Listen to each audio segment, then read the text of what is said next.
favorite troubleshooting action is to buy a new one to scare the old one.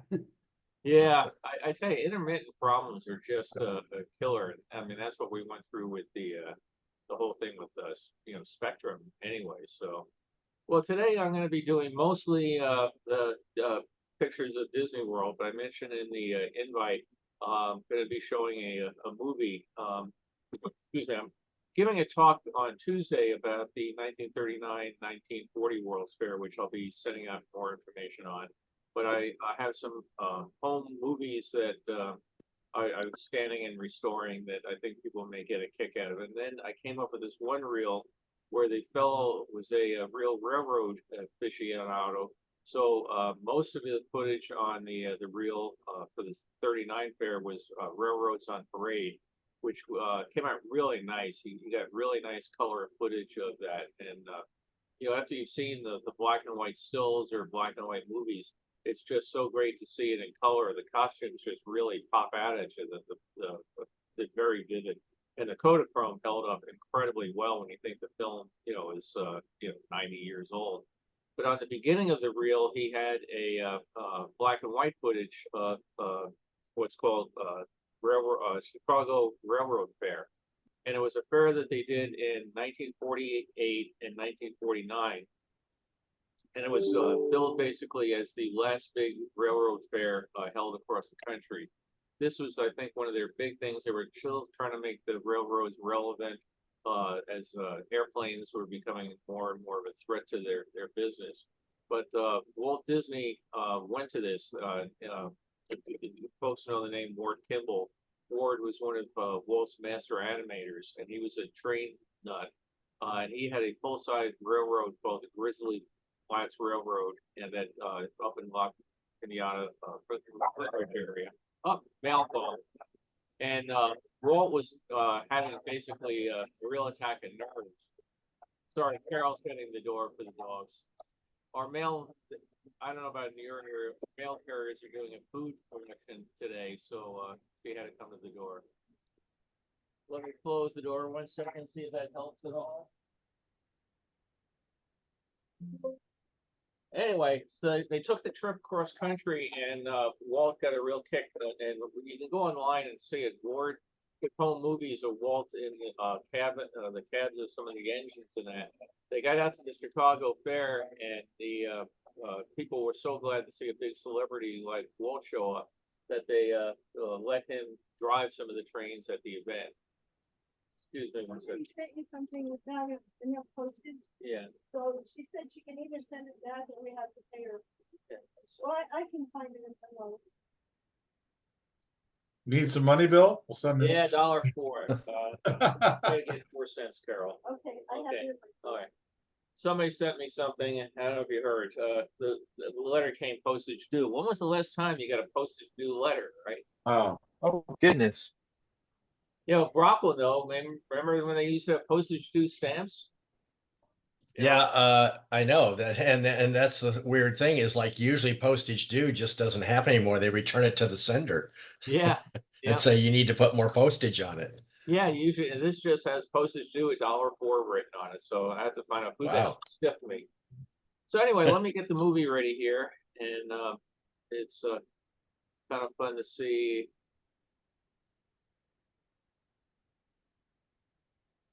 Okay, 1 second. So this was done in Chicago, and it was a huge thing. They had 30+ railroads participating, and cast of well over 100. Okay, got the window open. Let me go here, share screen. And we don't have any sound, so we don't need to worry about that. So with no further ado, we'll take a look here. Okay. So this is set on the shore of the lake there, which gave it a great backdrop, both for a scenic thing, but they were also able to show boats coming in. You can see just the beginning right there was real quick, a sailing ship. Most of these trains here, these real ancient ones, are recreations. In some cases, they had the ones that were still in place, but the one that's just seen right now was actually built for the 39 World's Fair, and this guy that took the video of the film has it in color at the World's Fair, and then black and white here. So a number of these were the real trains, or others that were built for the 39 fair. So you can imagine how much this was evidently quite a large facility. I'll be talking about more about the size of railroads on parade on Tuesday, but you have to have a staging yard to have all those you know, trains in there, and then they got to go across, and you got to put them back on the other side, and then you have to, you know, move everything back to the next show. So we're seeing all the different types of transportation. The stagecoach was just being held up. Now we're at the dance hall girls are entertained. All the cowboys are having a good time dancing along with them. But see, we're up a great background. The lake is now. You can bring in a full size steamboat and recreate the Mississippi River days. I was looking, I did not see the general. I don't know if that was at this particular one or not. I have to go look it up. Here we're reenacting the Golden Spike. And then at the end of what made trains so special, and I was actually surprised they had so much in there about cars, because you know, people are now able to travel on their own and not rely on railroads as much. That this is the end, which flips over to New York. So I'll just get out of it. We've done that Golden Spike ceremony here, you know, in Utah where it happened. Yeah, you know, I'd like to go to that. I understand it's way out in the middle of nowhere. That's true. My dad and I used to duck hunt, and, you know, so it's near a what do you call it? Just reserve or reserve. Sorry. It's a national reserve. park or national monument or national something, isn't it? Yeah. It is a national monument. Yeah. Yeah. I believe that's what it is. Yeah. No, if it's But everybody, you know, a whole bunch of people get all dressed up. Yeah. well, they do it all big reenactment and everything. How Yeah, often exactly. do that? Pardon? How often do they do the reenactment? Oh man, I thought they did it every year, but different degrees of what pomp and circumstance. It'd be Right. like sometimes it's this really small affair, and then on certain occasions, I don't know if it's like, you know, maybe it's the 20th year or whatever, they go all out. There's a really nice railroad museum in Ogden, which is, you know, not that far. I understand there's only from a it. small section of track because they ripped up the other line years ago. Yeah, and then they also have the Pony Express. Is not that far away. They do that too. Oh, pretty neat. Well, Yeah. another reason to come back to Utah. Yeah, come stay at our house. We got lots of room. Okay, Carol, start packing. Let's see. Yeah. Yeah, we'll be there about 11 tonight. All right, I'm looking forward to it. I I get just to get to show you my record collection. oh, so in other words, we have to stay for about 3 weeks. Ken Sturgeon came out and and stayed with us. That was the only thing he cared about. He just wanted to go through my records. Now, just as a pure point of incidence, do you happen to check when guests leave? Do you happen to look in their suitcases before they go? Just asking for a friend. Yeah. No. No. You need it more than I do. You're okay. Well, I actually just booked our vacation. We're going to New York in September, and I am severely looking forward to getting away from the land of stucco and concrete and everything out here, and getting up the trees. But anyway, let's go. Yeah. Yeah. When you say New York, you don't mean New York City. You mean upstate New York, right? Well, yes and no. We're actually flying into New York. We have a annual Boy Scout reunion weekend. Right. And it's up in the Catskills, but our camp in the Catskills is having major work done on the water system as soon as the summer season is done, and they're not sure if it will be done in time for the reunion. So we moved the reunion to Long Island, to our camp out in Suffolk County. So we're actually flying in, going to be out in Suffolk. We're going to go into New York and see a play, which reminds me, Carol, go back to that list and tell me which of the plays you wanted to see. And then we'll be on Long Island for about 3 days, and then we're driving up to on Sunday going up for a day trip at the Catskill camp, and then after that going up to the real upstate New York, the Adirondacks. So looking forward to it. So for today, we're going to go to Disney World, and these again are pictures that are in the proverbial pipeline. I looked at some of these and said, oh my God, I scanned some of these things 17, 18 years ago. How long have I been doing this? Well, not Bandy. But let me start here. And this is the Travel and Transportation Center at Walt Disney World in 1971. And this is the father and son banjo team. And I believe their name is on the banjo if we look in here. So it's Pat Terry and Pat Terry Jr. And if there's a slide, one of the Panama souvenir slides of them performing out in Liberty Square. And Pat evidently was one of the better known banjo players of the United States, and Disney lured him to be a cast member there. And his son took over, and when Pat Sr. retired, Pat Jr. Took over the role of being Disney's premier banjo guy. So somebody caught them on their way into the park. I posted a picture the other day of one of the topiaries at the travel ticket transportation center, and somebody that worked there was like, oh wow, we had real ones. A lot of the rest of the property had plastic ones, but we had real ones at the ticket center. So back in the days when before Disney was open, before the park was open, they would give VIP tours of the tree farm where they were growing all these guys, and then they brought them out. Unfortunately, they found out over time that the guests would love to go out and lean on them and have their pictures taken on that. And they tended to break them and ruin them. So I got real disappointed when I went down one day and went to get a picture of the elephants that were on parade, and got out there and they had a sign that said, we're wearing our plastic coats to look our best for you. And they were nothing but plastic animals. But these back in this day were real topiaries. Mhm. So again, some of these are not restored, so the colors are going to be a bit off. You're going to see some dust and things like that. But it is kind of fun as I was looking through these last night, realizing how many things have changed and now are gone or things have moved. So this is the first Christmas at Disney World, back when they used real live Christmas trees. Today, of course, everything is fake.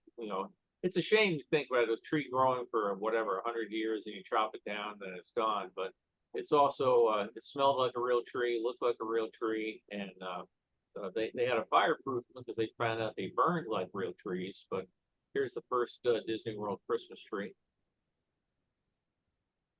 And obviously a real dark one of Dumbo, one of the characters you don't see.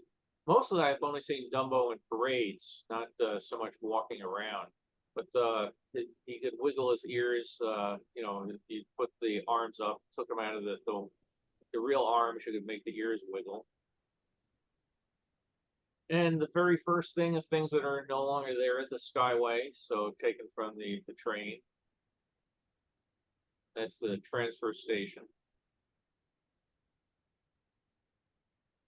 Before they put the big stage in front of the castle. So some things are still there, but they're there in a different way today. The Pearly Band outside of Coke Corner. And let's see if we can see from the sign what's going on here today. So, the GAF photo trail. Okay, we did not have the Kodak had lost the contract, so we did not have Kodak picture spots. But for a while, you had the GAF photo trail. And I don't know exactly how many of those were around the property, but this was back when Henry Fonda was the big spokesperson for GAF. Interesting over the years to see the band uniforms change.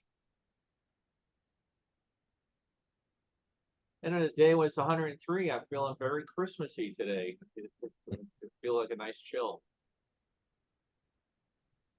On the monorail, and there's the Polynesian before they ruined it now with the giant tower there. Back in the days when the guests could just, the characters could just wander around and not be swamped and, assaulted by thousands of people all needing to get the selfie. Well, I guess back then, nobody had ever heard the word selfie, right? It even has a big cheese out wandering around by himself. Jungle Cruise, very new. You can see how light the vegetation is. The trees over there had been transplanted, but obviously have not grown in very well yet. Do we have anybody that wants to make any Jungle Cruise jokes? Don't worry, ladies. They're taking a bath, but they have their trunks on. Somebody had to do it. And then this is the sort of thing I just love coming across pictures that people take of seemingly random things. The trams. I mean, for the most part, I don't know how many times any of us have ridden these trams. They're totally different today because, on this, you always say, please place small children inside and, don't lean out of the tram. Now they have doors that close to keep you from falling out. But back then, man, we were risking our lives. They took a turn in the parking lot. We could have been sucked out at any second. Yeah. That was Little Squirt at Yeah, exactly. Jungle Cruise. Right. Little Squirt. Yep. Yep. So, but the old tram. Bunch more topiaries. This is the area out. This part of the field was supposed to be a hotel, and then when they did geological testing, they found out, well, the hotel will fall into a giant limestone pit if we actually put anything on it. So let's go cover it up with some animals. Yeah, but going back when I was working there, my secretary's husband was one of the soil testing guys. And he came into the office one day just covered in muck and mud. I mean, he looked horrible. And his wife was like, oh, God, you're going to change those clothes before we get in the car. And he was like, yeah, I just wanted to let you know, Epcot's not going to be where we thought it was. And we said, what do you mean? He goes, we went out there and we started probing and we still haven't hit bottom. So, yeah, if you look at the original maps of where Epcot was supposed to be and where it ended up, part of it was because this guy's work said it just won't work. Wow, never heard that before. Yeah.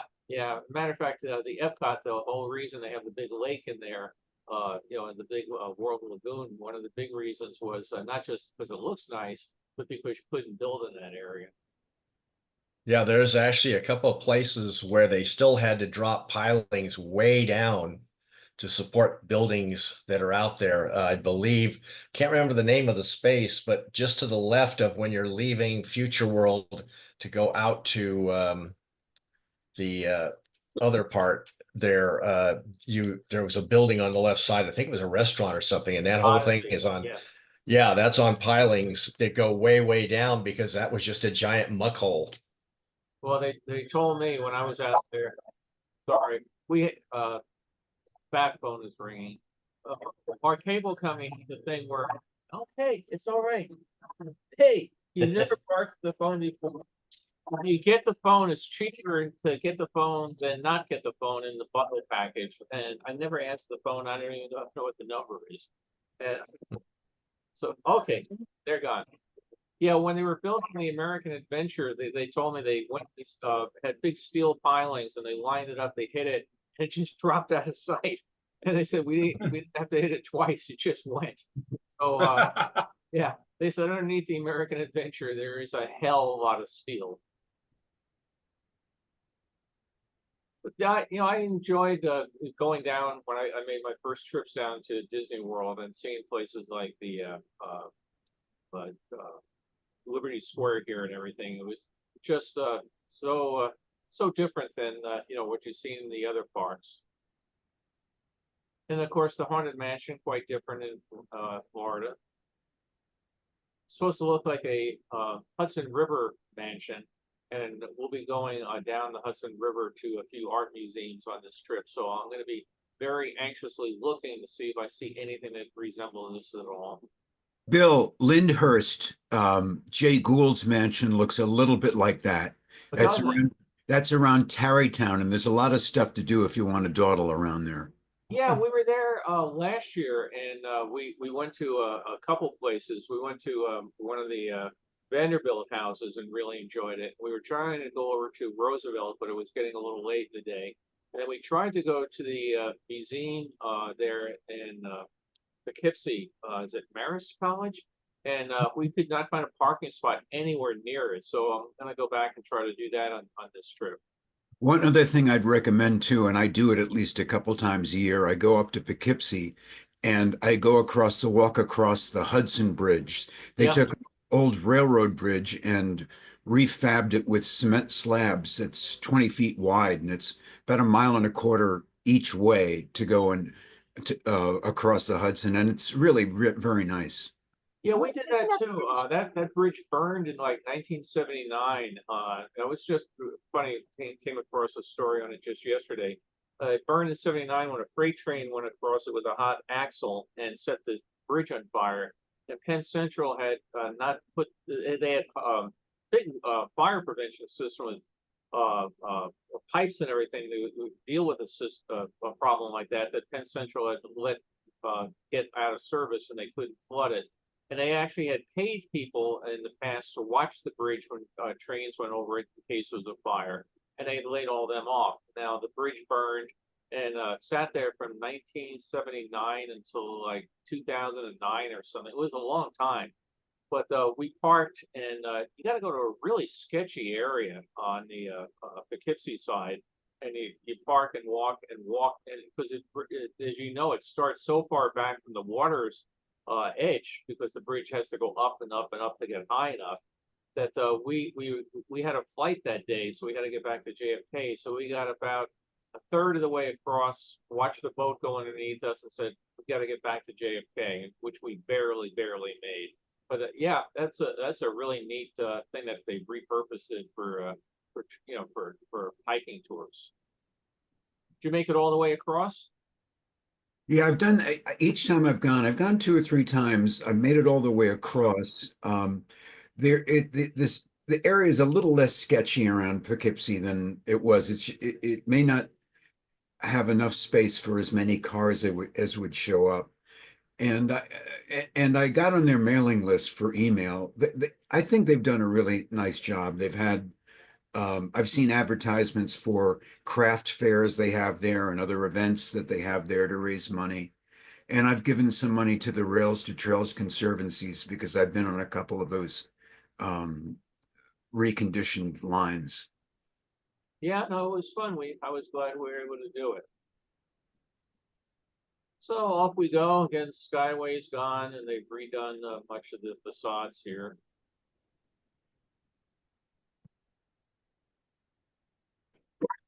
Excuse me. The Aristocats gift shop. Funny the things you catch little bits and pieces of. And I will be able to do some stuff on this one to brighten up the dark areas and darken up the bright areas.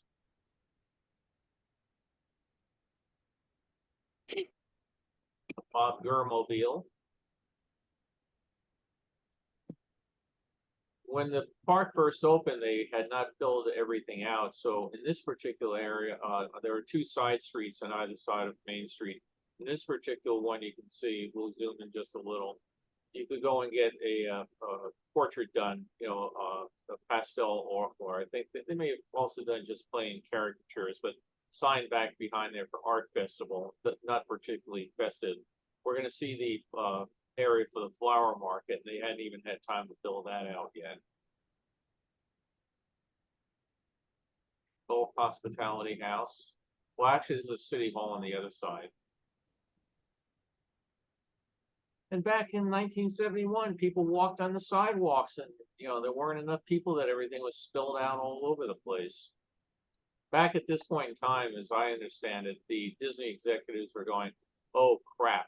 I mean, they spent all this money to build the place, and the crowds were so incredibly light that there was big concerns about whether or not this was going to be a viable park or not. Then Easter 1972 hit, and they managed to cram every car that you could possibly cram into the parking lot, filled up all the lawns, jammed up all the highways, and evidently that night there was one hell of a celebration at the Disney executive level. This is, again, the Main Street Flower Market without any flowers. We'll see that later on today, fleshed out. mean, you think what a leap of faith they took in building this. I mean, you know, because they not just built it, they built it big.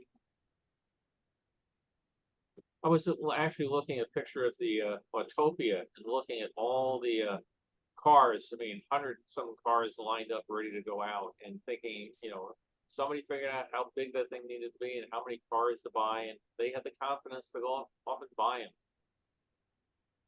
I was always glad I did not have to work as a balloon seller. I don't think I'd look good in red and orange. There's the Gulf Hospitality House. Very dark. I'll have to see what I can do with It's this. selling balloons? I thought it was one of those iron rail restaurants or No, can't see his balloons. I have no idea if this shop is still there or not. I don't think so. And one of the 2 river boats they had back at that point in time, and again, they not only built it, they built it big. So we have 2 boats at Disneyland, but the Columbia is much lighter in capacity. So they built 2 boats at Disney World and had 2 until they managed to lift this one onto a cradle at the dry dock, drop it, and broke it in half, and that was the end of that one. So, we also had the fake one that was a restaurant in Buena Vista. Mm-hmm. yeah, that's the big Okay. one. The told Yeah. very But, old. well, that was never built to float, was it? I thought that was Oh built. no, but we It's were not, in it's not there. a boat, it's actually a building. It's a building. Yeah. It's Yeah. But people would go on it, and they had a paddle wheel in the back, and they realized they had to change the speed of the paddle wheel, that it was going at whatever frequency was making people ill. And other people Oh. would come out and they would complain that the boat was rocking and they were getting seasick. And literally, you would try to tell people that this is not a boat, and oh no, no, no. I mean, they were convinced. So we hopped a few years further up for February of '75. God, the song just popped in my head. Make it go away. You can see, by the way, the crowds have started picking up, so things are looking better. And the stock What prices song? are going up. What song? Can you hum a few bars? It's let's see. Oh God, yeah. There's a great big beautiful tomorrow. It reminded me. I don't know if you guys ever watched 2.5 Men, but there's a great episode where Charlie's girlfriend comes in and he starts playing one song and she's singing another. I mean, you know, whatever, it was some Christmas song, he's singing one and she's singing the other. And I'm thinking that had to be really hard for that actress. If somebody's playing Jingle Bells, or whatever, he's playing on the piano and she's singing Oh Silent Night. You try to do it. Try to sing a song to a different sound. You know, it's not easy to do. Off we go. We got our obligatory mouse ears. Way Tomorrowland will always look in my mind. Those those towers are just great. I mean, the water they pumped it out. It just didn't drop out. It shot out at incredible velocity, and you had all the water on either side of it. It was really spectacular. Tended to give you a shower experience if you were crossing the bridge, so. Yes, yeah. Hey, on a hot day, it felt really, really good. Mm-hmm. Now we're getting ready for the bicentennial, so they put a flower display out there on the side of the swan boat. This is the canal the swan boats went through.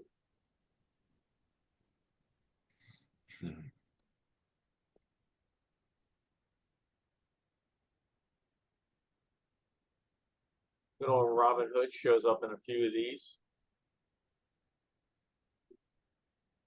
Okay, who knows what chipmunk it is? That's It's Dale. Dale, right? Yeah, Yeah, it's got a red Dale. nose and two buck teeth. And you can Yeah. always remember Chip has a black nose like a chocolate chip. Yeah. I did Chip all the time. I was never Dale. And you know, it's really funny. There were people that actually prefer to be Dale because he's allowed to be sillier, because you're supposed to be as Chip, the smarter of the 2 chipmunks. So my partner always liked to do Dale because he could do stupid things, and I, as Chip, would have to come by and scold him.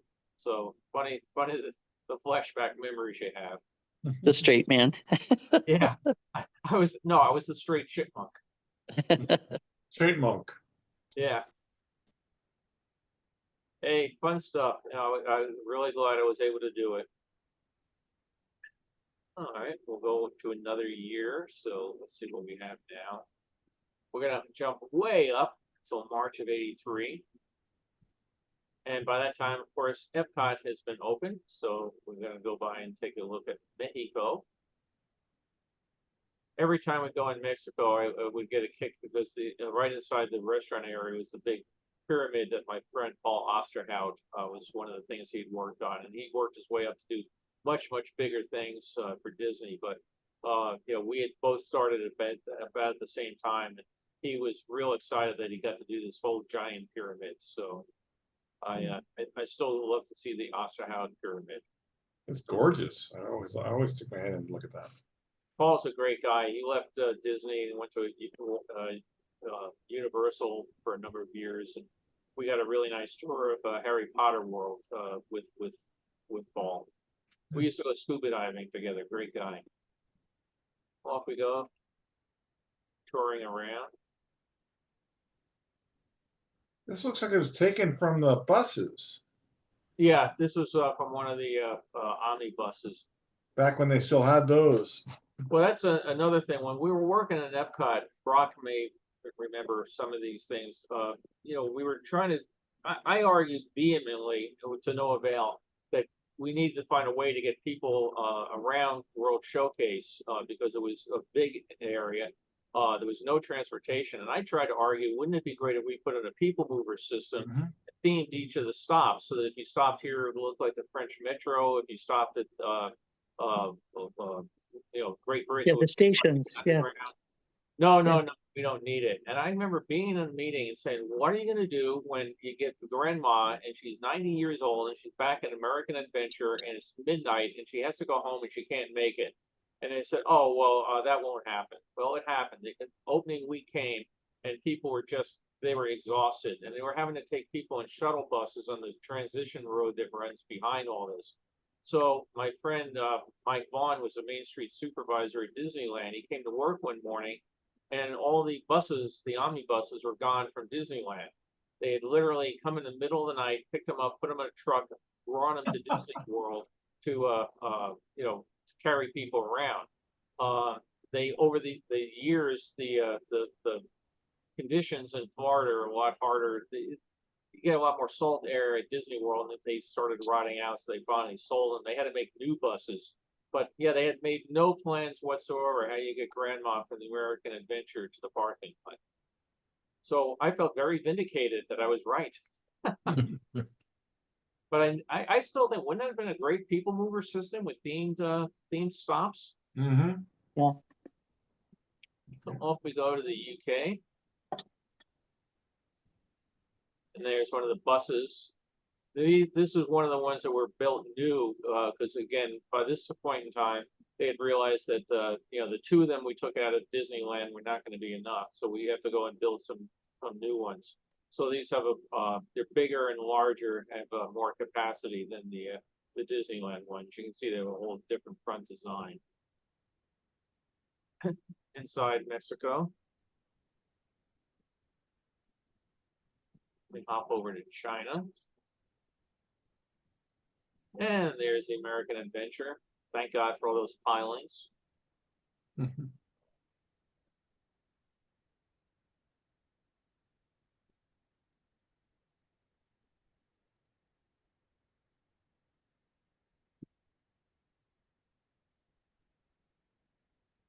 A high school marching band. And let's see this band. The John Offerton High School Marching Band. Looks like they're from Nashville.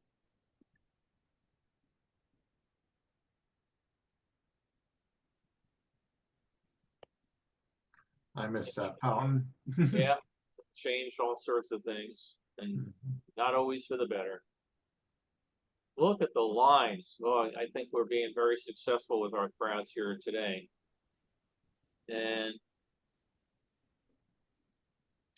I think this is going, oh yeah, this is going into a transportation.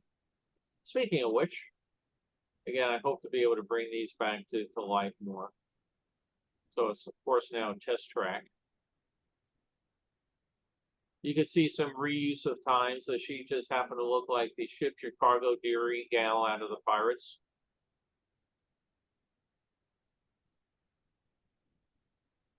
I love that great plexiglass fountain that they had there at that point in time. They finally put something very similar to it back in. Yeah, they put something back in What year is this? 1983. Okay, Hasn't been open long. Yep. yeah, It's even I'm open. noticing the number of indoor shots, which, by then the film speed had improved. So, Yeah, Epcot was the same sort of thing as Disney World. It didn't take off in huge numbers. Well, the very first week, of course, everybody had to go see it because it was new. But then, oh, there's no roller coasters, so that became a challenge. But luckily, it came bouncing back. Hey, this looks more like Disneyland. How'd that sneak in there?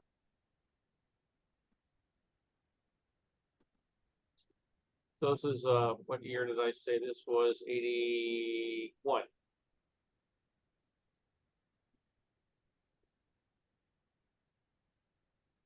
Big trees. Look at the size of the ornaments compared to the gal standing there. Had to be seen when that, all the way up at the top of the tree. Down below, I hope these guys are bolted to the ground, because wouldn't one of these look nice under your tree?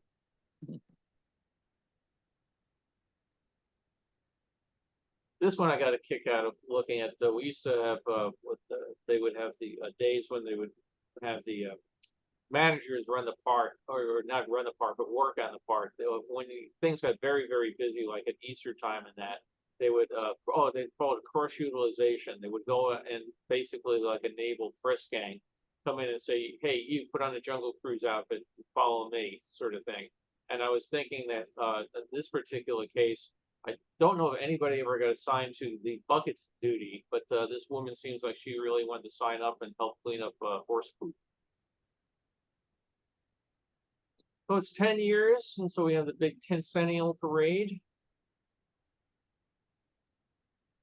Just a real quick little shot there. We're going to go back to 1983. Like I said, these are just kind of all over the place. Crowds are doing well. I don't even know if they would let you pick up kids today. That's with everything with liability and all the rest of it. You pick up the kid and drop him or her. I wonder if they have any rules about that today. Some elephants.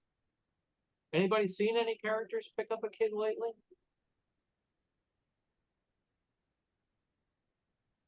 Something I'll be looking for when we go.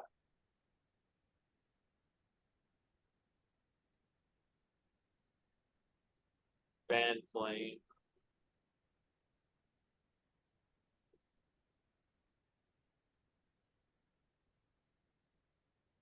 Sunset really gives it a nice romantic type view, doesn't it? Mm-hmm.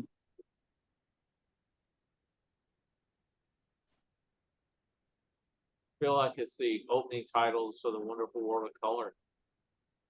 Then the next day we hop over to Epcot so we can go see one of the buses coming by, Canada in the back.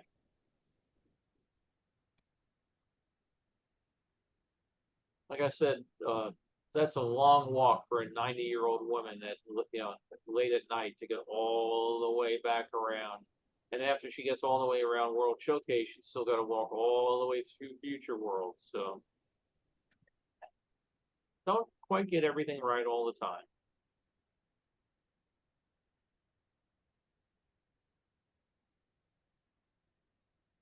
Well, back when they used to have both friendship boats running, it was a little better. Yes, that's true. The boats that help getting across. Now they only have one running. Is there only one now? Did one of them? Yeah, they don't run both sides anymore. They just run the one that goes to, I think it's Japan area there. Oh, I wonder why they did away with it. I'm betting it's cost. Yeah, probably. Okay.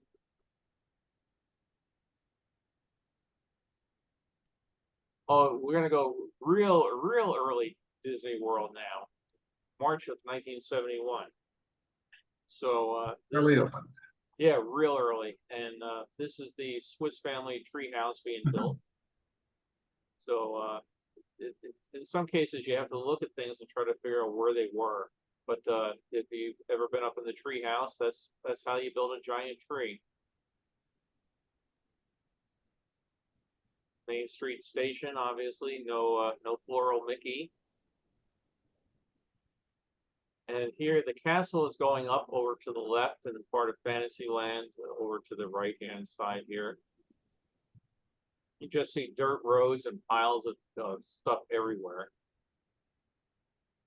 This one gives you a good idea of how the utilidor system works. You can see how high up the ground has been raised, so that you probably all know it, but you know, when you go into the Magic Kingdom, you walk up a slight ramp, which takes you into Main Street, and that's because everything is built above ground. Because if you dig a hole in Florida, it fills up with water. So you could not have had basements for any of the buildings if they were built at ground level. So they're all built one up. But this gives you a pretty good idea of how this is going. And as I mentioned, this was March of 1971. It's going to open in October of 1971. It's actually going to have in September some soft openings. So think how much work they had to get done in this period of time. They were at some points in this this phase, they're working 24 hours a day, working on spotlights, going crazy to get this thing done, because they've announced for years it's going to open on October 71. How many of you would bet, looking at this picture, it was going to be ready? Yeah, it's quite a contrast to Tokyo Disneyland, which it opened, I'm trying to think, it was in the summer, I think, wasn't it? But anyway, it was like 4 or 5 months before, in December, the park was completely finished. Yeah, There was nothing else to do other than there was a little bit of signage work that was, had been delayed from some vendors, but other than that, I mean, it was done, and it was all going to be spent training the employees, because it was our first international park, and it was all, nobody, I mean, you had operations people over there to train everybody, but it was all going to be Japanese operations. So right. it was quite different in that sense, because most of our other parks and projects we were racing right up to opening day on. Well, with Epcot, I can remember, the whole thing where you would build something, like pave something, and the next day somebody else would be ripping up to bury something, Yeah. Was crazy. Yeah, Yeah. with this one, they were able to bring a bunch of the people out from Florida to Disneyland, so that they could train them on something like the Haunted Mansion. They could train them on the Pirates, that sort of stuff. Although they're slightly different, the core of it's the same. But those are only the supervisors. All the cast members, getting them in and training them, and just costuming them and everything. The final 2-3 months had to just be absolutely insane. Yeah. I mean, people would joke at the casting center. You walk in and it said, "There's no time to fill out an application. Let me get you the wardrobe." Anyway, that's quite a challenge looking at them. I'm glad I started in a calmer time. This one is I think it was 1980. Let me just look. You can see as pictures go, depending on how they're done. Sometimes they fade to blue, sometimes they fade to whatever. This, as I mentioned earlier, was GAF days, and the GAF film happened to fade more towards a reddish one. Luckily, this will be pretty easy to fix up.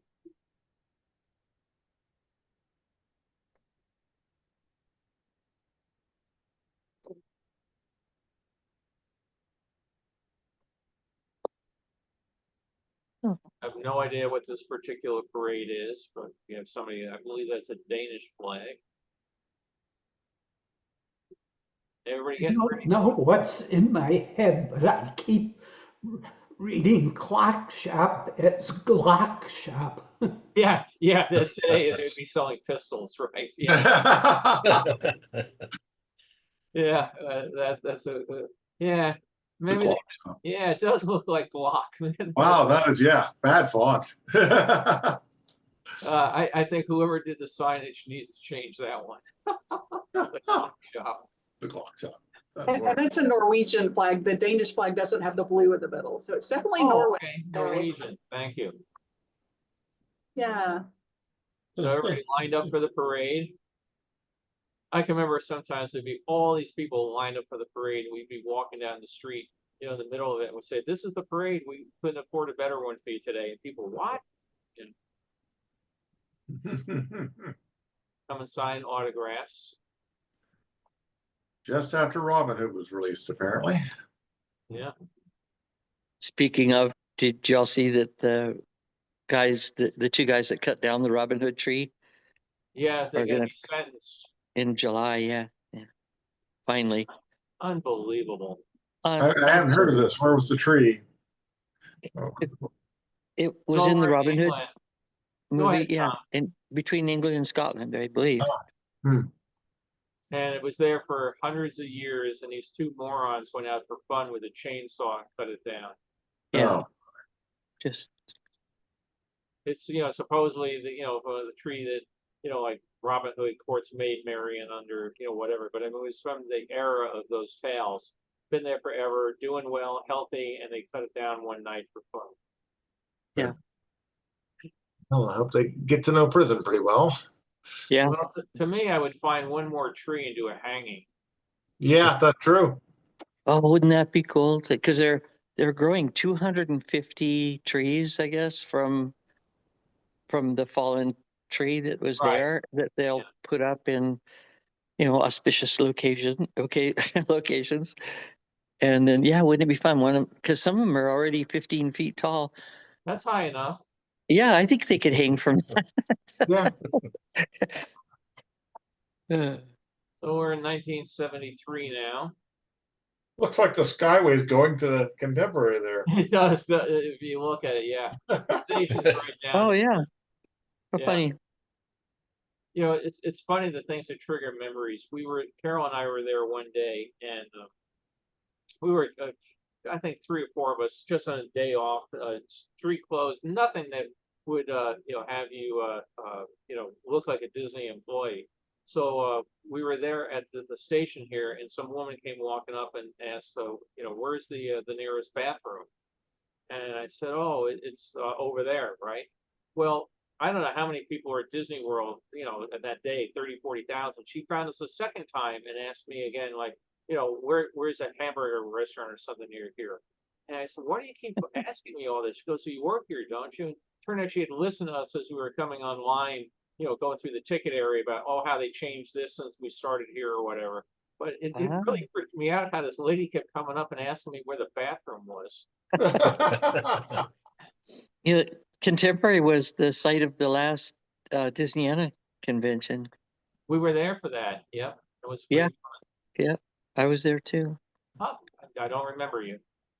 Did you go to any of the Jim Quirkus presentations on Donald Duck? I was there signing books. Oh, just for signing books. Okay. Yeah. Because they had a guy sing one of the songs from Tarzan that just had, not a dry eye in the house. Everybody was just tearing up, and then they had a Walt Disney lookalike guy come on stage. It was just like, oh my gosh, Crazy. just looked exactly like him. They had all the free during Corcus's presentations. It was all the free Mickey bars you could eat. That would be a challenge. I know. I ate a bunch. I think 11 or something like that. Oh God.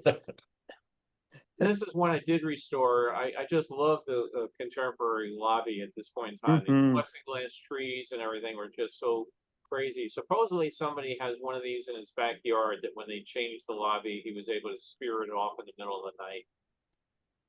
I actually think those trees would work again these days. Yeah, I'll bring them back. I always loved those plexiglass trees. Yeah.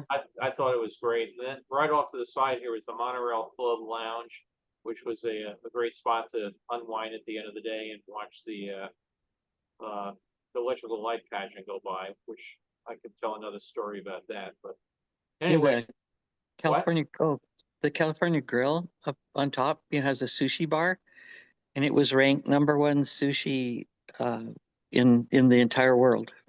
Is that up at the top? Yeah, yeah, very, very top. Yep. Yeah, it used to be the top of the world Top of the restaurant. world, yeah, I missed that. Yeah, They Yeah, we changed went- it to the California Grill, I think. Oh, is what- Many, many years ago, yes. Yeah, a long time ago. Yeah. They used to have a super buffet up there for lunch. It was really wonderful. And I went Never up there one got to night. They would bring in top name performers, and they have dinner shows at night. And I went there one night, and Barbara Eden was the headliner for the night. She came out, started some song, and blew it. And she said, "Oh my God, I'm so sorry. I'm so sorry. That's not the way the song should be sung. Let's pretend none of this ever happened. I was never here, and let's do this again." She went backstage. They did the whole thing, and now presenting, ladies and gentlemen, is Barbara Eden. She came out, nailed it that time, and boy, did she get a round of applause. Wow.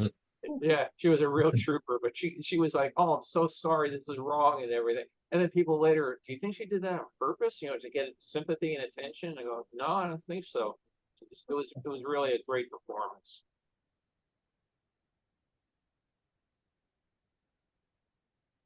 And we hop from one hotel over to the other. We get to go to the Poly. Again, they changed their their lobby, not for the best. Whoever took this got out and bought some Mickey and Minnie dolls and Clue dolls. I thought Mickey and Minnie were kind of weird looking, but I guess they were selling them at that point in time, or maybe these are antique ones they took pictures of. yeah, I was gonna say they almost look like the antique Mickey and Minnie style. Right. But you never know if Disney's in the retro selling stage or whatever. Anyway, it was Well, just, that could be true because look at the sewing and the style of the clothing is very different. yeah, So it's just in their box of pictures, so it's kind of okay. Now the song's back in my head. It's a great big beautiful tomorrow, shining in every day. It's a great beautiful tomorrow. Tomorrow is just a day away. I didn't want you to have to hang on the last line. By the way, if you're ever in Florida and a storm comes up, go to Pinocchio's Village House. That was built to a higher standard than the other buildings around, and is a designated hurricane haven. Really? Yep. So if you're a cast member, they tell you if you have to evacuate people, that's where you go. So we're over at the Poly.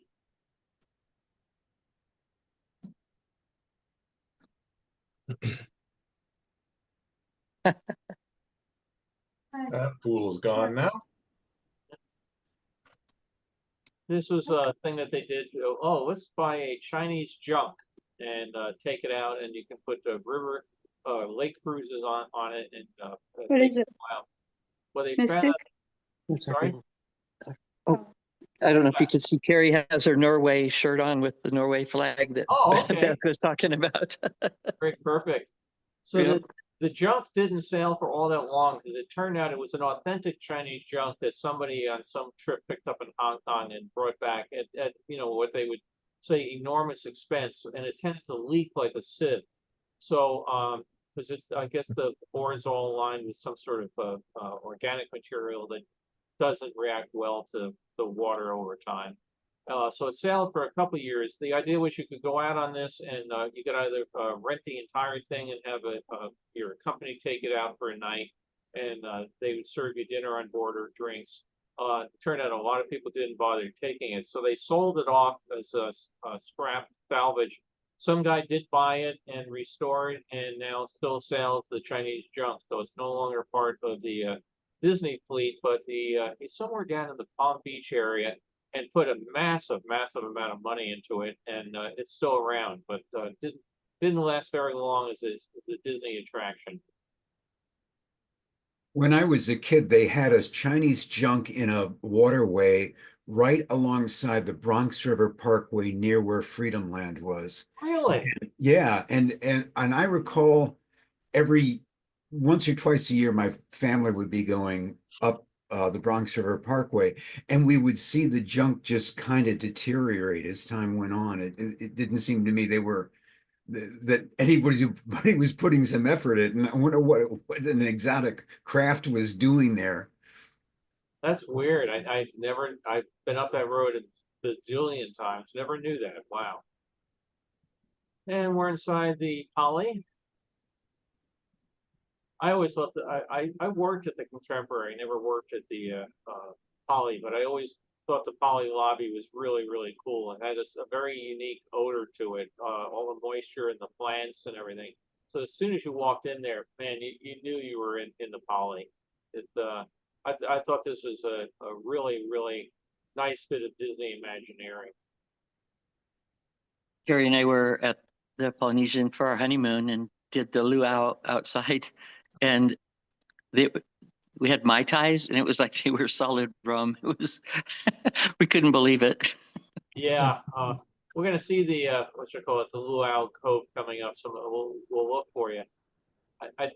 Carol knows I love a Mai Tai, and we about a year ago, but it was about a year ago. We went to Club 33, and I asked the drink menu from there is roughly the size of the Manhattan Yellow Pages. And I said to the hostess, the waitress, I said, I don't want to look through all this. Do you serve Mai Tais? And a perfectly straight face, she says, sir, we serve the best Mai Tais in all Disneyland. Yeah, of course, it's the only place they serve Mai Tais at Disneyland. But yeah, I was glad I was not walking home, driving home right after that one either, Tom. Then we hop out to Fort Wilderness. And that's the sort of thing you wonder how many people would just go and sit on the porch and the rocking chairs and relax. But we have to stop and think. Back in these days, the Magic Kingdom would close at 7 o'clock at night. I mean, totally different environment. That was during the winter season. During summer, it'd stay open later. But I feel really good about going back and sitting in those chairs right now and just relaxing and watching the waterways.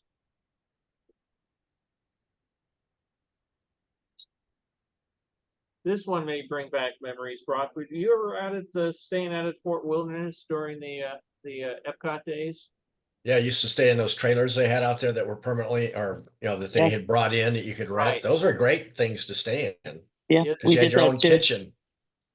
Yep, we did that too. It was great. Did you? Yeah.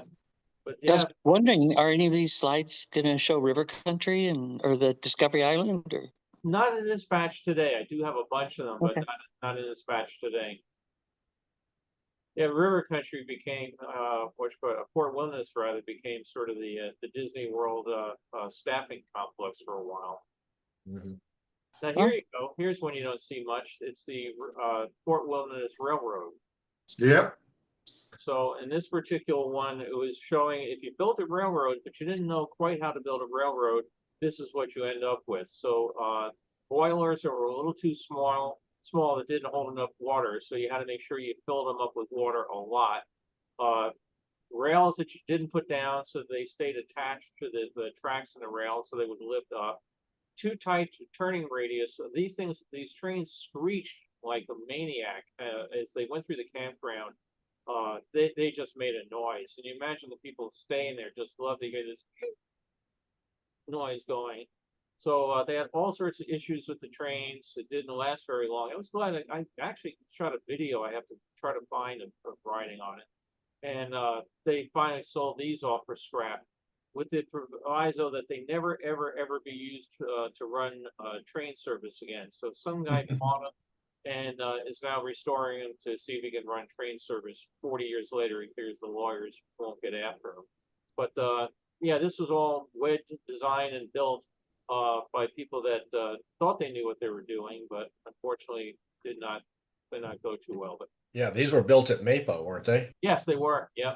Yeah, I can remember before they were shipped out how they were out there all looking at it and they were all so proud of we built the most efficient steam powered railroad ever. We've Yep. taken all the technology and they just never ran like they expected them to. Yeah, like I said, one of the big issues was the boilers were very, very small. And they had the issue that if you didn't fill it up long, with enough water, you started getting the issue the train isn't going to make it back to the station. They also found out that they had some real problems with the pressure getting super high in some of the boilers, the point they were afraid that they had to do an emergency steam release. They were going to blow. So they were very efficient. They heated the water up very, very quickly, but a little too efficiently. Well, yeah, that was the problem really was they never had time to completely test the system. It was all built on, a design concept Yeah. and engineering concepts that were going to make it more efficient, and all those things should have, but until you've actually built it and put it together and run it for a while, you don't know. Yeah. Yeah, it's interesting because out at the Golden Oak Ranch, I remember when they were building a test track, they built a whole dummy section of test track out of the Golden Oak Ranch, and they would run the cars out there, and they didn't have the same bodies on it. They're basically just the frames. But they'd run them out there and get the whole idea of whether this thing's going to accelerate, what sort of turns it could take. And Disney didn't learn. They did the same thing on this rock, right, when they built the rocket rods. Yeah. It's all going to work, except it doesn't. So sometimes building a test track has a real advantage to it. Well, the rocket rods also were run on the old Wedway track, weren't they? Yeah, that's the problem. Yeah, and yeah, part of the problem was that track wasn't built for that kind of acceleration and everything. No No, bank turn. They couldn't take the turns. Yeah. Yeah, Just yeah, you speed up and slow down, speed up Yeah. and slow down every time you came to a curve. And it would start ripping the track apart. Yes, exactly. Well, even Indiana Jones, I mean, my God, they had to have a set of welders on duty every single night that would go in and have to start re-welding the bodies back to the mechanism, because that was another one. We don't have time to test it. We only have time to build it. And when it got out there, boy, the G-forces were more than they thought. So they had to totally re-engineer it. But in the meantime, like Tony would tell you, they had guys there every night just welding it back into shape. But this is part of the port area that I kind of like. Again, that not the whole area's been developed. It's nice. It's peaceful. And we have a little bit of sign here for the Port Wilderness Landing. You can see the bob around boats out here, the little round boats that would go out into the water. That no one ever used. Yeah. They didn't work real well, but they looked real neat. Back when the lakes were open for swimming, boy, I sure miss that. I don't think this boat's still there. It had a 3-hour tour, so. There's your Is it- Discovery Island, Tom. Yeah, isn't this one of the boats that went out to Discovery Island that took you Yes. back and forth? Yeah. Yeah, right. And a whole bunch of the aqualarks or water sprites, whatever name they were at this point in time.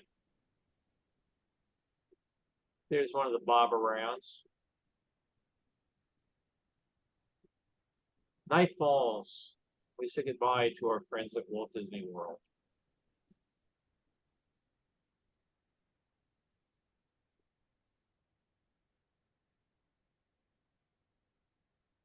Okay. We're still in May of '74. Goff Harper's Mill. This is, I love this view of the Contemporary, which they've totally ruined now by building stuff out in front of it or whatever. But this is before these trees. You can see that it's still in '74. The trees are sort of new and scraggly. Over time, they grew up and they were able to shape them and put them in look like a conical sort of design. But back at that took years of growing into that. But I just thought this was a really nice design. Up here is your sushi bar, right? Yes. Yeah. And we had a little weather station up top here that would tell you the wind speeds and everything else, so they could start deciding, if you start shutting down the boats or shutting down the skyways, stuff like that. And every night, you probably all know this, but they turn the restaurant, lights down and pipe in the music for the fireworks show and all. Yeah. These people walk around on the top of the Contemporary, there's a catwalk up there. Oh, yeah? Didn't know that. Oh, Yeah, yeah, you all walk along by the restaurant, all along there, yeah. Yeah, you could walk out to either side, and there was an emergency staircase down at either end of the building. I do have quite a few pictures I went out and took up there on the roof one day. I brought my telephoto lens and got some really nice shots of the Magic Kingdom from up there. Yeah, Now my wife and I, it's off limits now because they're afraid people would jump. yeah, my So wife I and was. I on our honeymoon. Go ahead, Don. I said, my wife and I on our honeymoon went up there. I have pictures up there from our honeymoon. Neat. I was there for a conference last year and we had a dinner at the California Grill. And after dinner, they let us walk out there and watch the fireworks from there. And it was right around Halloween. So they were doing the Halloween show at the Magic Kingdom. So I've got some really good photos of, Oh, Space that's neat. Mountain and all the Halloween lights and the fireworks. Yeah, it's got a great view up there. Is that the year you and I were there, Bill, or not October? Or was that the year before?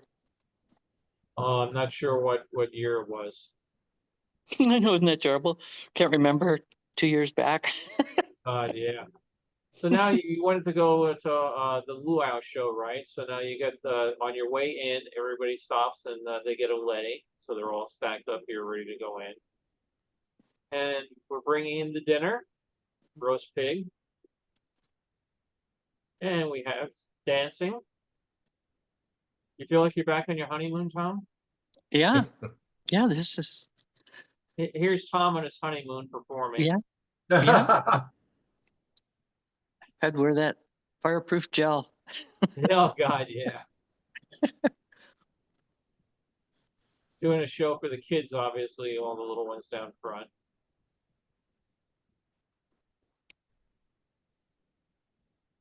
They finally ended the luau show, didn't they? It went for years, but I think they finally ended it. I think Really? they did. Because now they have the new DVC part of it too, right? And they're have some new restaurant that's supposed to be really awesome. And We haven't been. I'm gonna probably try to go back maybe next year. It's been way too long. Now, same part with that's us. totally changed. This is Lake Buena Vista Village. And this was a really nice shopping area. How many people here ever went to the village? Yep, I did. Oh, yeah, yeah, definitely. Yeah. Loved it. Yeah, I really quiet. enjoyed it. When I started working for Disney, back then, like I said, the park would close at 6 o'clock, 7 o'clock at night. So where did you go? You went to the village and you went to Captain Jack's Oyster Bar, and it was like a staff reunion. So this is the and Kathy Peroni, I think she's on with us today, worked there. So this is the pottery shop. Yeah, Wow. speaking of that, I remember one time we went there and it was after we made some kind of deal with Legos. They had a Lego shop in there and they had I believe it was a Pete's Dragon, a huge one. It was like 10, 12 feet tall out in front of the store, and its tail went back into the store and it was out into the walkway.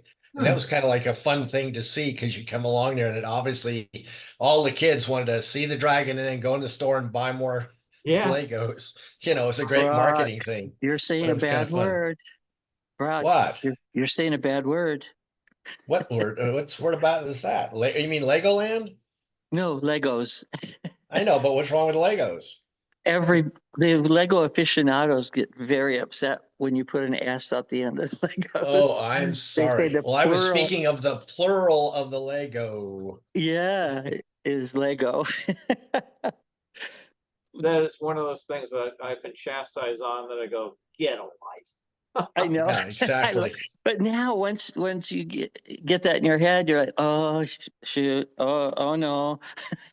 No, I was actually speaking of the Pete's Dragon of the Legos. Therefore, it's of the Legos, so therefore it's Legos No, apostrophe they never S. put an S on it, Tom. If you go, Brock, you can say, I bought 100 Lego sets, or I bought 100 Lego. They just don't put an S on it. It's weird. It's so funny because Kathy, well, and you too, Bill. Eric and Barbara are just huge Lego fans. I know, and with me being a obnoxious New York, Brooklyn boy, I just keep walking around the streets going, Legos, Legos. Yeah. Of course, I've been confined on a 5150 hole twice, but that's okay. Well, you could start a club and Brock will join you. The the village sold all this non-Disney stuff. I mean, totally crazy things that had nothing to do with Disney, and it made it kind of nice. Like I said, it was a pretty area. The walkways, flowers, everything nice. You could go and rent a boat, and this is where they had the tree houses were off to the side. I stayed there during my night that I was down there for my Disney interview. They put me up in a tree house, and I felt super, super impressed.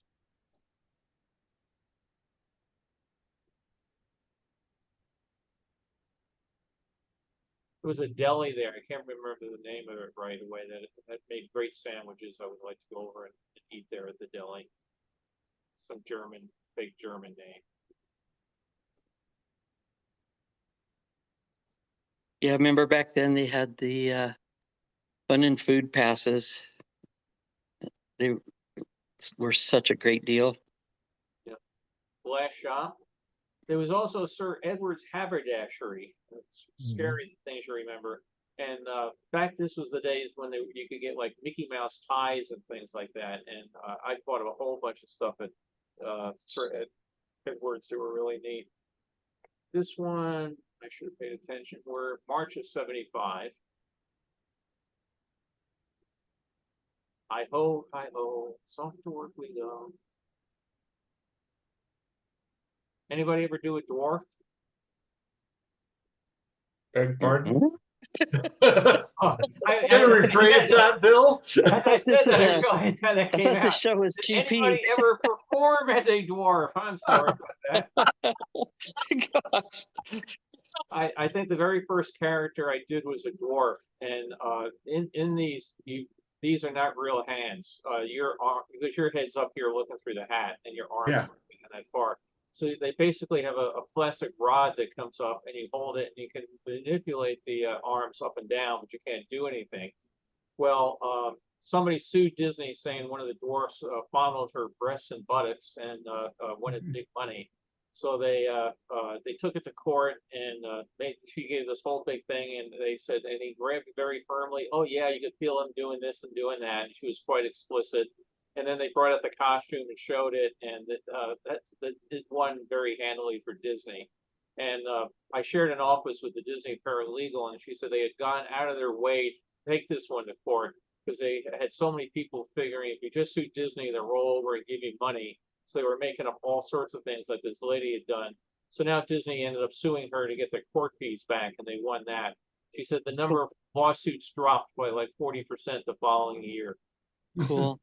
Actually, Bill, I did do a dwarf, and I don't know if this will show well. If not, I'll copy it for next week and show it during the show then. But let's see here if we can get this into the. I'm getting reflection. Well, you can sort of see it there. Yeah, I won't. But that was for the. Okay, Ah. yeah, you probably can't see me, but if you'll see, we're all standing on our knees with our shoes on our knees, and we have Snow White there. This was the team that put together the Snow White 92, which was the redo of Snow White before they tore it out at Walt Disney World. And that was the team photo. The Snow White person was actually our team designer. I was the show producer on it. But so I did play a dwarf in that sense, and I'll make a copy of it, and maybe I can put it up next week. That'd be so great. You can see yeah, the people in it. I can't see anything now other than what I'm showing. So yeah, I'd love to see it. Yeah. Okay. Oh boy, the elephant jokes come back. The most spirited animal in the jungle, his mother-in-law. So.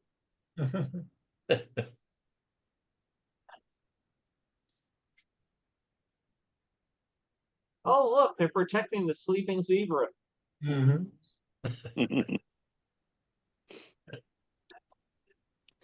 Get the point in the end. Yeah.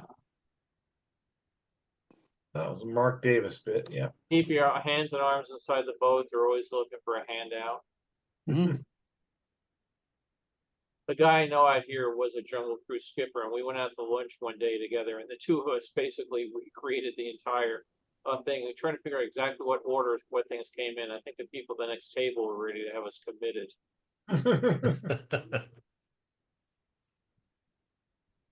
But again, you can see sometimes the lines get longer than you expected, because when this was built, they probably never thought the line for the Jungle Cruise would have people going up the staircase.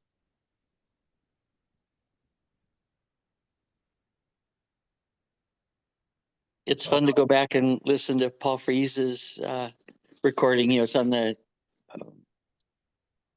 What's that? TT. Well, there's a record out, and Paul Frees does the whole Jungle Book. Oh, does he? Oh, okay. So Now we've seen the flower market built out. Saw it before with nothing in it, so they filled it up with all the plastic flowers, and people can come out and buy them and go home with a giant wad of plastic flowers with a Disneyland price sticker on it, or Disney World in this case. Again, the way things used to be. The peaceful Indian village. When the park first opened, again, there was such a rush to get things done. The Indian village didn't have any Indians in it because they had a choice: do you finish the figures for the Haunted Mansion, or do you finish them for the Indian village? So when I have pictures when they first go by, there's no characters. There's just electrical junction boxes, which they didn't even bother to disguise at the time, where these guys would be plugged in when they got installed. So yeah, the first 3-4 months, the Indian village was uninhabited. Cars.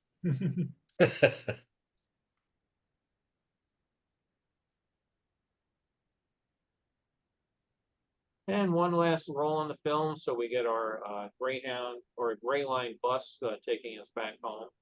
So we say goodbye to March 1975, and we leap to September 1974. Going backwards. Yeah, we hop all over the place. It's the way my life goes, totally chaotic. So, off to Tom Sawyer Island. I can't believe that they're going to rip out the rivers of America.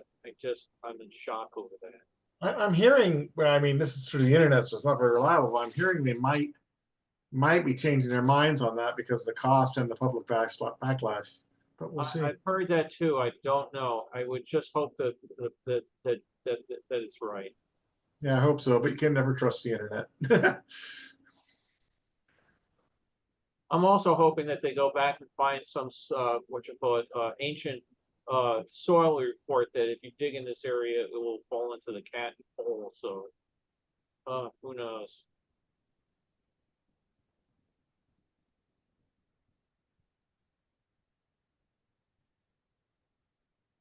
We gotta find some sort of endangered animal that only lives in Injun Joe's cave. Yeah.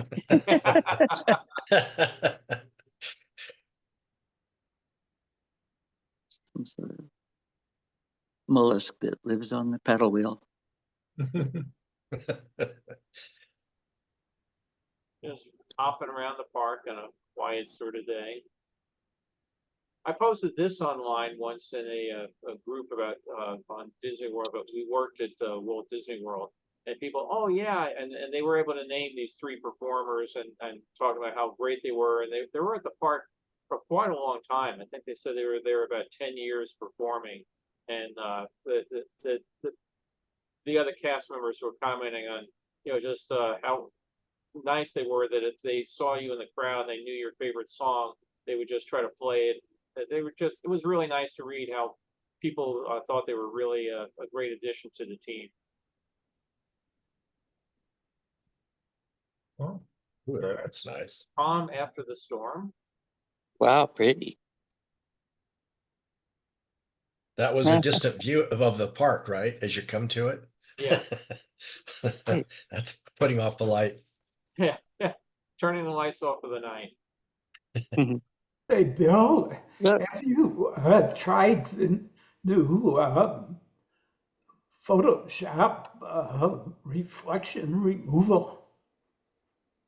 I have the new version of Photoshop, and I never use it that much because it only runs in 64-bit version, and I use the 32-bit version a lot because the digital ROC color correction module is a 32-bit plugin. There is a tool that lets you run 32-bit plugins under 64-bit, which I've never gotten around to trying, but I tend to play with the new Photoshop and then keep going back to, this is Photoshop CS6 that I use because it's 32-bit. I haven't tried. I have it. I haven't messed with it much. There's so much the new Photoshop does, I haven't even looked at yet. Can you believe how many sailboats are out on the lake on this? Yeah, Wow. looks like accident waiting to happen. I know, I looked at it, when I was looking at this, I was trying to figure out, I didn't even know that we owned that many. And I was wondering, was some sort of event or some sort of, publicity stunt that they did or something, but I Yeah, mean, that's an incredible number of boats out on the lake. yeah, I'll bet you they're all those are very private. Yeah, I wonder if maybe they had some kind of sailboat club day or something. Yeah, Yeah, for sure. They're not all the same type of boats that you used to have. They're different sizes and colors and yeah. Yeah. Now, Yeah, my the, office at the Contemporary is right down here, actually in a cabana by the pool. And I could look over here at Discovery Island, and then at lunchtime, I could take off my suit and tie and jacket and everything. So I was in a cabana, could put on a bathing suit, right out here, grab a boat, and I learned that I am not ever going to be good with a sailboat, but I tried. But we were here one day and a lightning storm struck and hit the island and set it on fire. And you could all of a sudden watch all the maintenance boats going over there with guys with fire extinguishers to put it out. So that was kind of a surreal thing watching the island burn. I mean, I called our version of 911 and I said, the island's on fire. And the woman said, what are you talking about? I said, Discovery Islands, or it might have been Treasure Island at the time, is on fire. And she didn't want to believe me until the second report came in. wow. The ferry boats. Did you try to explain to her that you're not the internet? That you're Yeah. a real, That was before the internet. yeah, I guess so. Way before. By the way, if we look on this one, see if I can zoom in on this. The ferry boat, they were great for going back and forth between the Yeah. two. And again, this is where I think about the original Imagineers work in this, that, how do you get people around? The monorail is a great way to do it, but building two large ferry boats to go back and forth, again, not just one, but two of them, they carried an awful number of people, a load of people. I keep wondering how many trips those boats have made in the last 50, 60 years going back and forth across that lake. Don't they have two smaller boats now? They, well, I think they still have, did they change these ferry boats out? I just seem to remember being in a much smaller Could be. Again, boat it's than been that. a while since we've been there. I'll have to go back and compare it all. If there is an off season. not much anymore. No. Again, go hide here for hurricane. You heard it from me.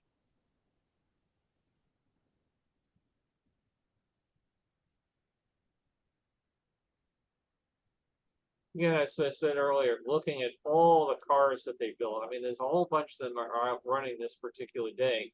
But look at the size of the crowd capacity that they planned for with all this. Nice. Just a bit of trivia. I don't think they've replaced boats. The capacity on each of those boats is currently 600 people per run. Oh, okay. Per boat. That's a lot of people. The Skyway Station coming down. The Dapper Dans. I have a cousin that was at Dapper Dan. Really? Great job. Yeah. It is interesting because again, I'll post pictures like this on the site and they can start naming, oh, that guy worked with us between September and October, and then he came Yeah. back. I mean, they know him really, their coworkers really well. Yeah. We're in this one, we jumped way up in time. We're in August of '89. And Maelstrom, again, things that have come and gone. So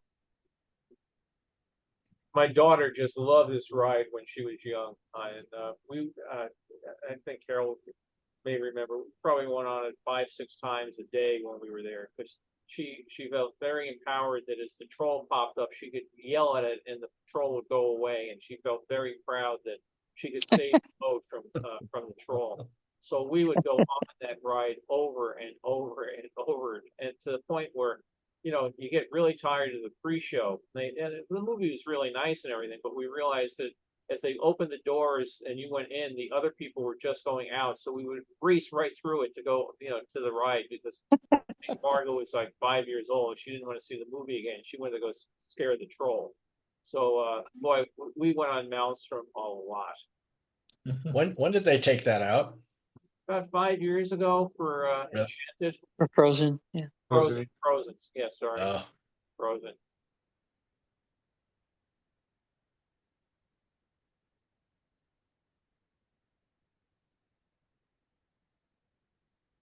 All the sort of things you think about. Oh, where did I go on that one? You know, Japan was supposed to have a great show on it called Meet the World, and the theater was built out. The building was built out, but it was never done.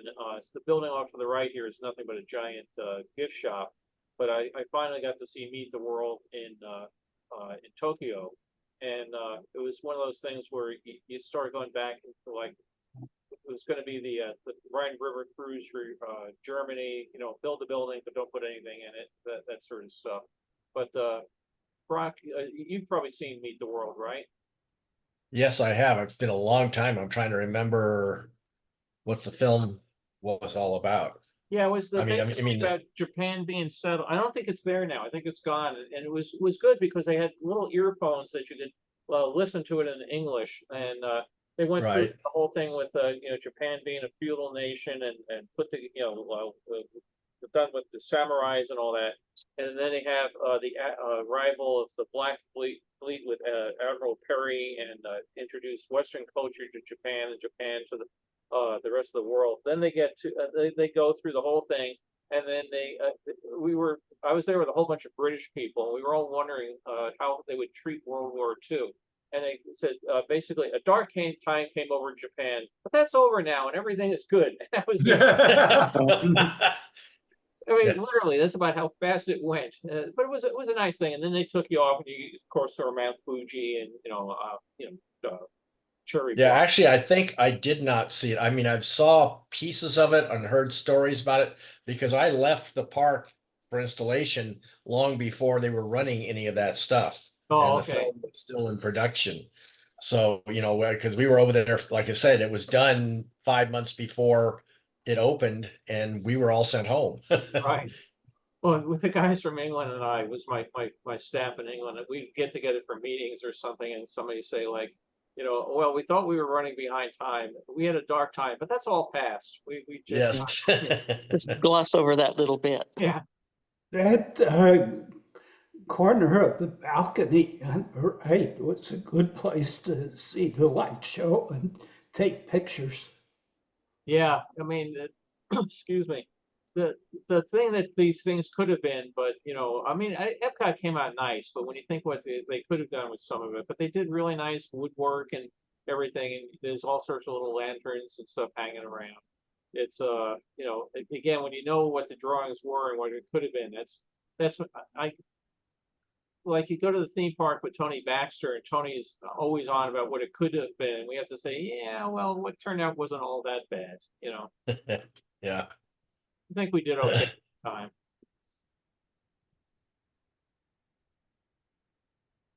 We go into Morocco, one of the additions, post-opening day additions. Remember, there were all the signs about coming here, Equatorial Africa, and all these other countries that were going to come, and they only exist in signs.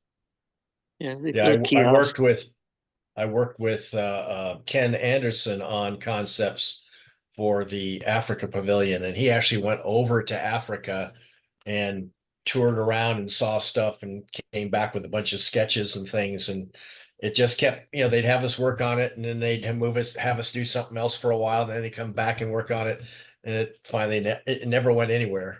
No, it just became a bathroom. The biggest problem was they couldn't find sponsor. You know, they were trying to get countries to sponsor it. Well, nobody in Africa really wanted to sponsor it. No, nobody had any money. Yeah. I mean, Morocco's considered Africa, right? Well, that's Oh. Northern Africa. That's a little Yeah. different.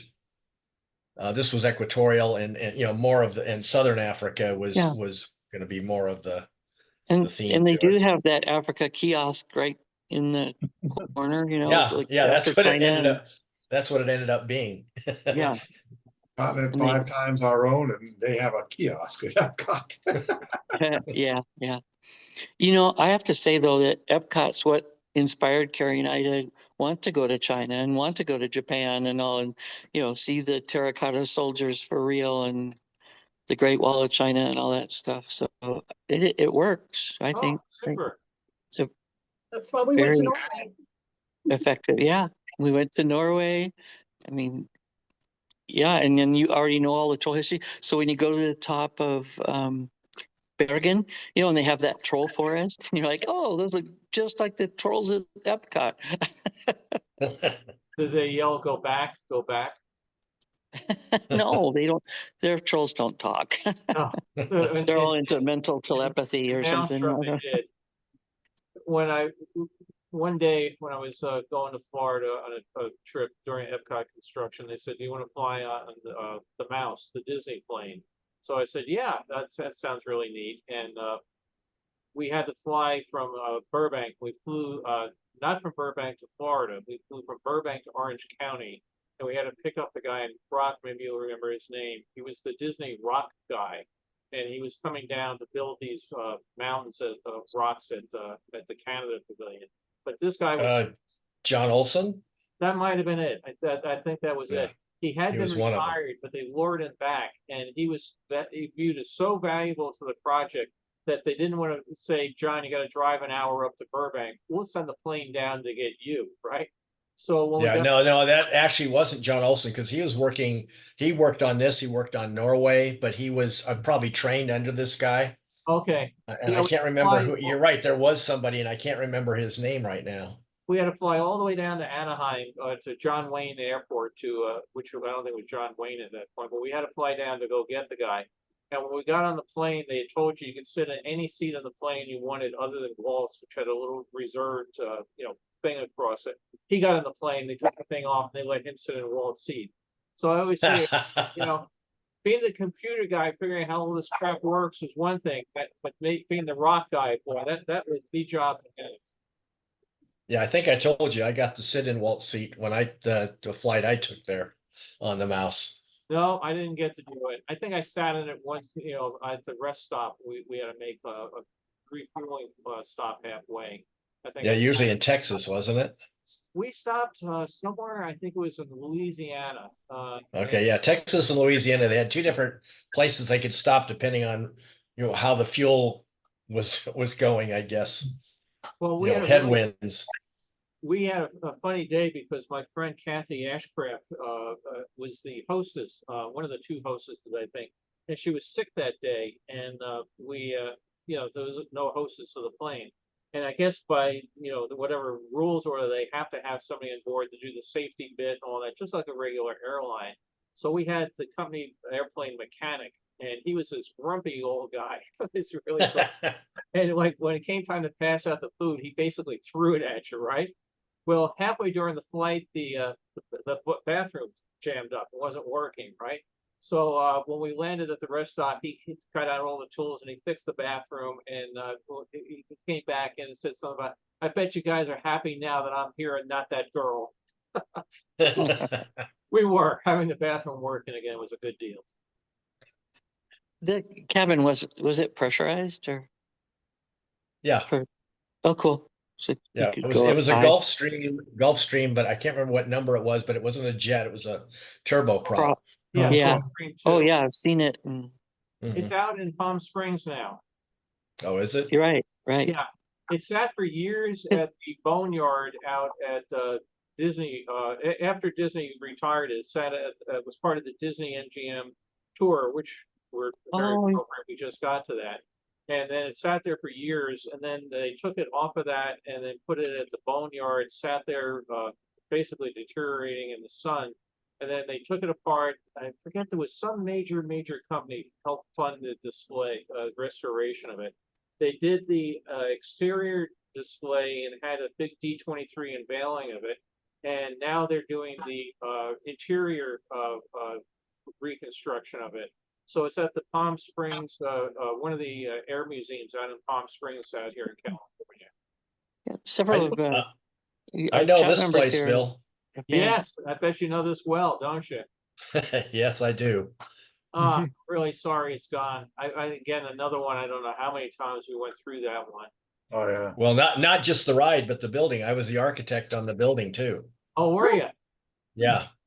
I did the building exterior, headed the team for that. And then of course I was to show one of the set designers for inside the ride.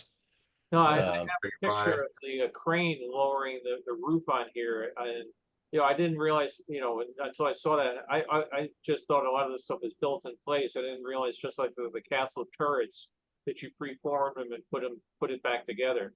yeah, it was actually, you see this tree on the left with the lamppost? It was sitting right about there during construction. They built the frame, built it all up, put the copper, it's an actual copper roof. We used real copper and then had to age it down with chemicals and stuff like that, and then lifted it from there to that position. So if you've got a picture of it being lifted, I'm somewhere in that crowd in the picture. I was there the whole day. I actually got to break a bottle of champagne against the framework of it as they lifted it up. We were christening it to go on top of the building. Did you find out just how long you can hold your breath for? Yeah. And also I have a picture, and I'll try to put some of the stuff available for us to look at next week. Inside that roof, about 4 hours after it got into place, a group of us went up there, including Bob Weiss, to celebrate the topping off of our castle.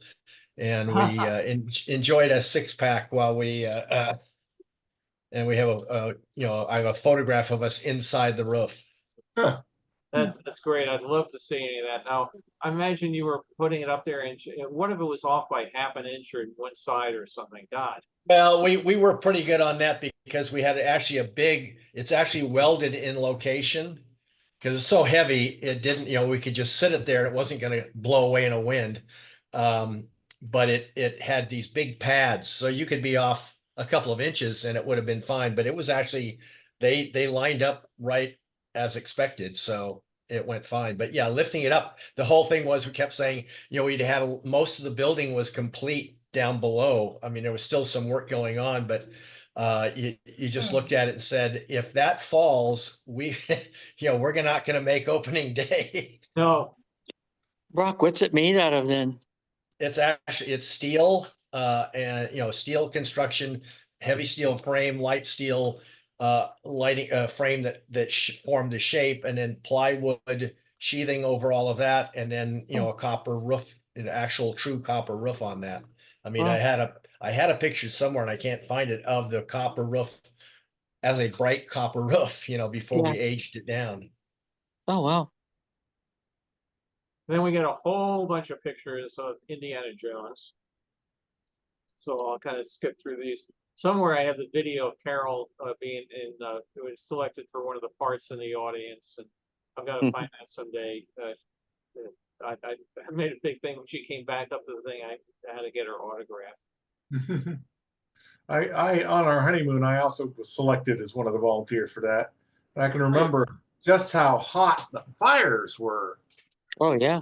Oh, I mean, you could could feel feel in the the heat. audience. What part did you play? I was just a background crowd. They pull up a bunch of people to stand in the background. I was just some. I think, Carol, do you remember you were a background with people and yelling and pointing at something, and they had it all point on cue? Yeah. Yeah, Something I don't like think I that. have a name. I do have pictures. I was thrilled that she got picked, and and she didn't want to be picked, but I was standing behind her yelling and screaming, and I think they picked her to shut me up. So I had great fun, and the kids got a kick out of seeing her out there in showbiz. It's a lot of fun to do. I think Carol, you can back me up on it. But I was surprised at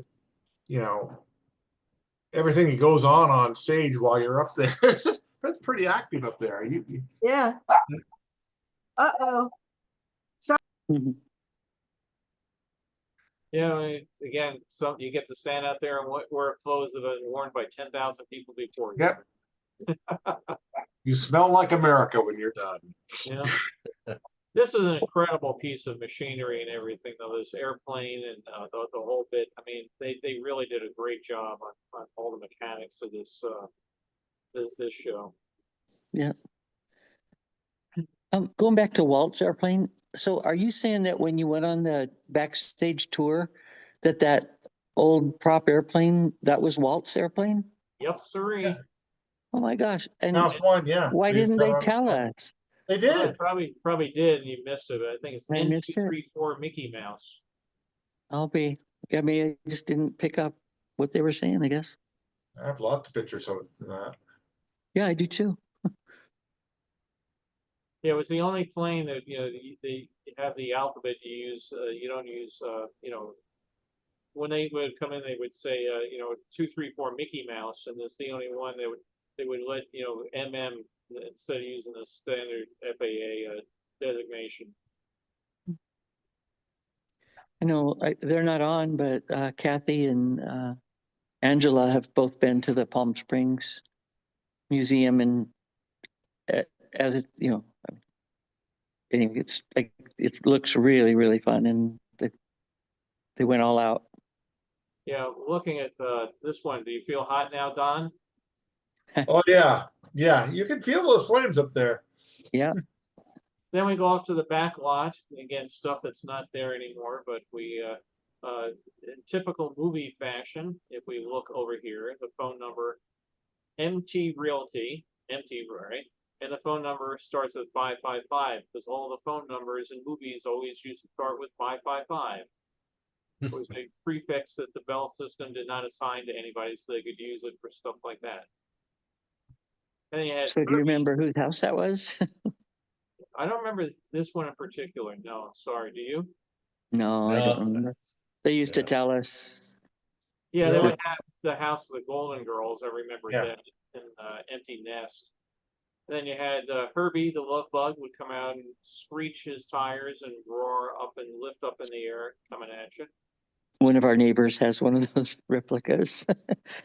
I It looks- posted this on a Herbie the Love Bug page, and boy, did that start a whole bit of people remembering how many Herbies they used. And when this Herbie broke down, they had to put Okay. another Herbie in its place. But that Herbie, the red stripe was slightly different than the blue stripe. Oh, I mean, again, Yeah, they had them like where they have these jacks inside of them that would flip him like he was up or, you know, or sideways. And we had you a know, whole bunch of these on the lot when we did Herbie Goes Bananas, and Herbie Goes to Monte Carlo, and they were coming back. You could buy a screen used Herbie for like $200. You know, I mean, they were just desperate to get rid of them. Now, of course, it'd be worth a fortune. yeah. And a bunch of boats on the back lot. Then we head over towards Catastrophe Canyon.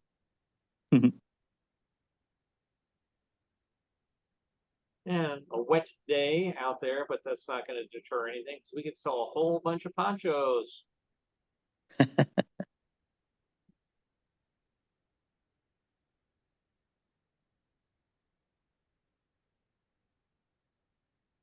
I have videos of so many of these shows. I've got a giant shopping bag sitting in the corner of my office that I've got to take off for 8mm videos. Excuse me.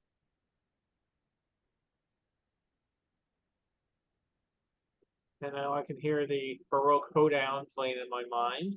Yeah. An electro-synthomagnetic sound.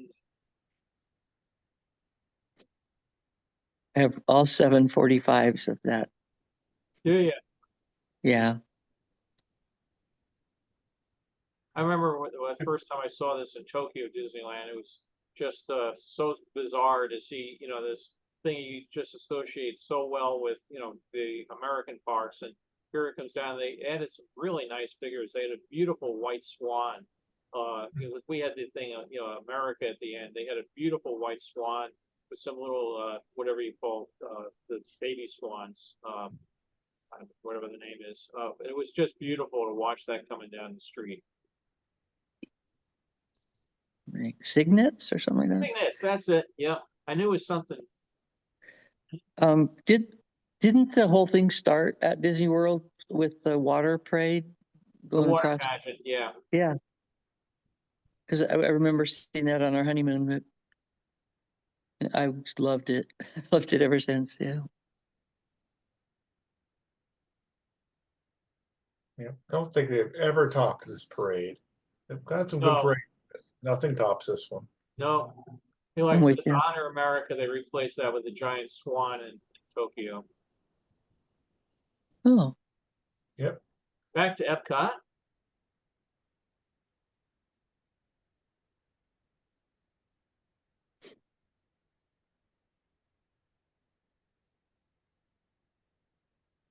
Okay, we're almost near the end here.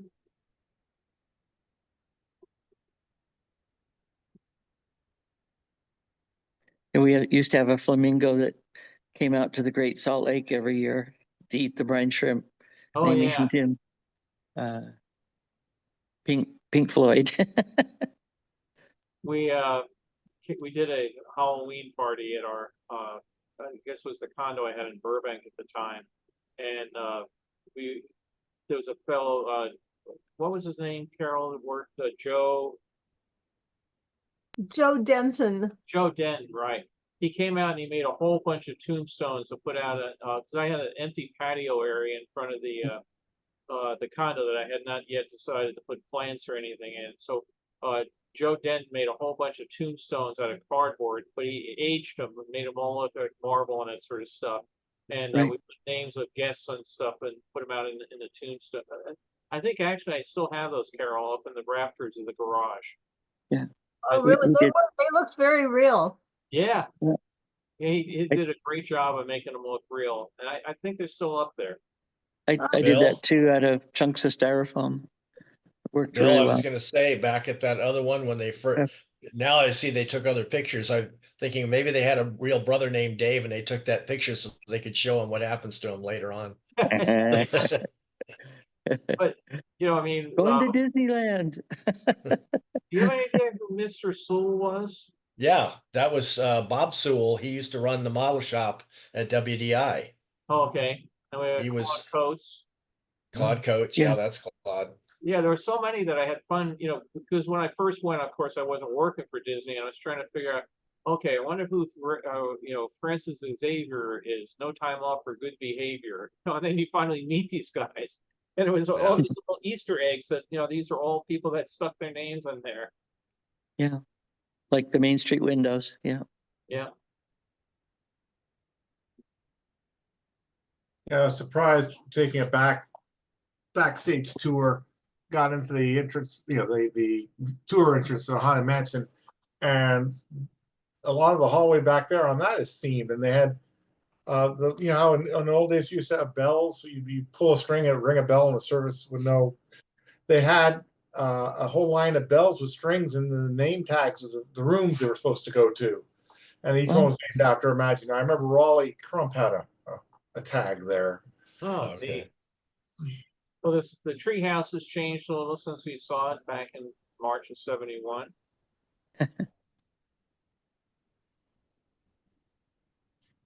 A lot of people have those leaves. Yeah.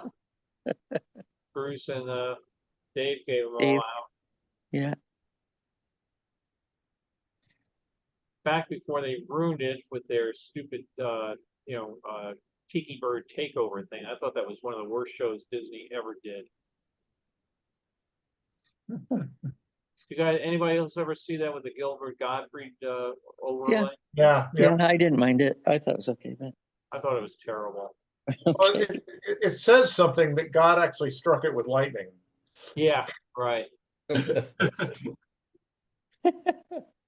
Stop him. Isn't it just a nice, peaceful day? Well, I mentioned cross utilization and zip in here. I always felt I was exempt from cross utilization because being a Disney Studios employee, I did not have to go with the same dress code or grooming code as a Disney World employee. So my hair was allowed to be over the edge of my ears, right? So I figured they would never send me out to the theme park. So somebody decided, hey, your hair will go underneath the Davy Crockett canoe caps and that nobody would realize that you've got long hair. Well, okay, I like canoeing. I'll go do that. And you get halfway out into the park and all these people in the canoe get tired. And Yeah. you and the other guy get to bring them back. yeah. Yep. So I did one day of cross utilization. I went out that night and I got a haircut. No joke, 100% true. That was exhausting. I was dead. It was a good Boy Scout thing to do. Again, I love canoeing. I'm all for it. But again, those people get out there on a hot summer day, and it's halfway through, and they just want to sit Yeah. there. And Yeah. you gotta bring them back. Yeah. They all start out so anxious and dig Yeah. in. And then it's like, oh, this is hard. I never did do the canoe races that they would do at Disneyland. I Oh, was yeah. interested, but getting up at 4 in the morning to drive down to be there at 5 or Yeah. even earlier, I just no thank you.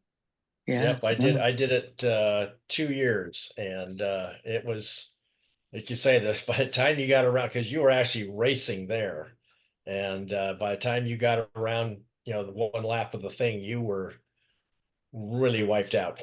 Yeah. And then you have to drive back and go to work for the day. Yeah. I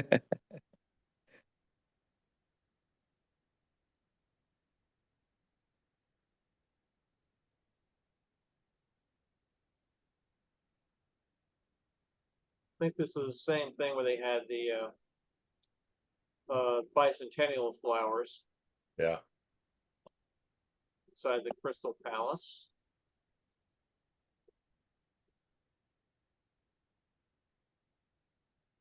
Well, pretty. So put your back into it. I mean, this person took really good pictures, didn't they? Yeah, except, a bunch of them like here they get overexposed, but again, I can fix them. So I did that on this one. This is what I did the restoration on. That was my absolute favorite submarine design too. Yeah. The novice. I posted a different picture of the keelboat dock on again we worked at Disney World in the 70s page and said I never saw these doors to the boathouse open, and people, oh no, there was nothing inside other than a little machine shop or stuff. I thought maybe they kept a boat in there that they would use for maintenance or whatever, but it's got a whole big thing about the what years people worked there. And one guy said, yeah, they gave him some. I trained under so and such, and then they gave me some guy, and I started. They gave us a week's worth of training, and then by the time that they were hiring people left and right, they gave the guy 2 days worth of training, and they thought it was enough until he ended up going nose to nose with one of the river boats. Oops. The river boats got the right of way, guys. Not like it's gonna turn. No, and then On rails. then somebody said something about, about the river boats could tip over, and somebody else said, not the river boats, the keel boats. No, they had too heavy a keel; they would never tip over. And so, well, they actually did at Disneyland, and that's why there's no more keel boats anymore, because you see all these It people. looks very top heavy. Yeah. Yeah, and then you put a bunch of really heavy people up there, and that became an issue. How do you tell somebody you're kind of heavy? You got to go down below. So people would just get up there. They got top heavy in a wind, it flipped over, and they're just damn lucky nobody drowned. That was What's the name of the boat? I can't read it. Gully Wumper. Oh, okay. Thank you. Yeah, you had the Bertha May and the Gully Wumper. Oh, there we go.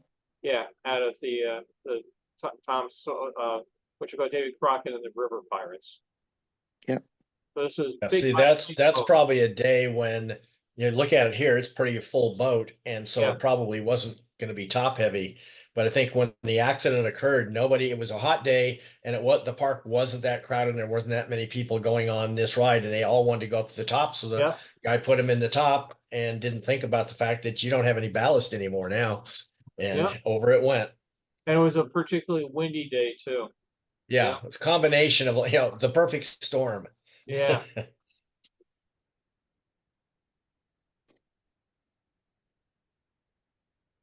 Great It shot. was, again, damn lucky that nobody went over in that particular one.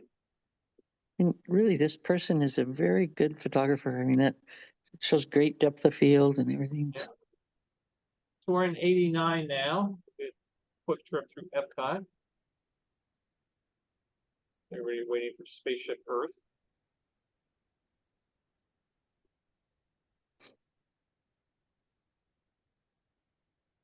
Let's take a shot. Wonders of Life. That was a very short-lived pavilion there. Wonders of a very short life, apparently. Yeah, we were there one day when I came through, and he had his whole entourage protecting him from interacting with the general public. It was kind of interesting to see how many bodyguards and security posts he had around. It must have been a term policy. Yeah. Oh, God. They had some nice things. I mean, Body Wars was kind of a fun attraction, but some of the Oh, others yeah. were you rode the bicycle and it showed how much energy you were putting out and that sort of stuff. I always like Cranium Commandos. Yeah, Cranium Command, that was good.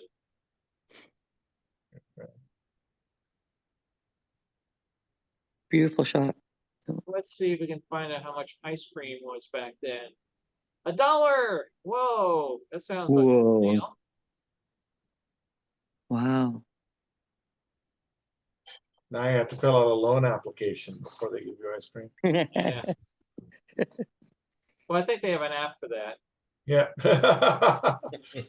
Get pre-approved for ice cream. Yeah. Now, I'm not sure, the person who took these got a picture of a number of the hotels around the Orlando area. I'm not quite sure. This one was the Comfort Inn. So one of these hotels has become an urban ruin. That they went bankrupt, and people go and explore it, and they keep talking about tearing it down. I think it might be this one, but we'll see some other signage, and they got to International Drive and some other places. Like here's another one. So it's the Radisson. This is Center. Real late Here- night. Has anybody here stayed at the military resort? The The Green, Green? Shades Yeah. of Green. the old golf resort. I stayed there when it was the golf resort. I have not been there, obviously, since military. Okay. Oh, here, just for old time's sake. Okay, guys, what cars? Can't tell, they're too out of focus. Yeah. Late 70s are not that great anyway. Hey. I had a 72 Camaro. That's early 70s. In fact, that's how we got to the park. We drove it from Salt Lake to Florida.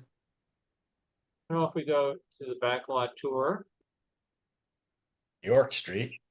they had a circus parade with the calliope, and these calliopes had been used by Disney back for the movie Toby Toby Tyler, Tyler. Yeah. 10 Weeks with a Circus. So they were the same ones, and they restored them and actually played steam and played calliope music as they came down the route. And I believe they're in the Circus Museum in Florida now. Yeah. Barnum and Bailey. Whoops, hang on a second. Gotta go back here and open up another folder.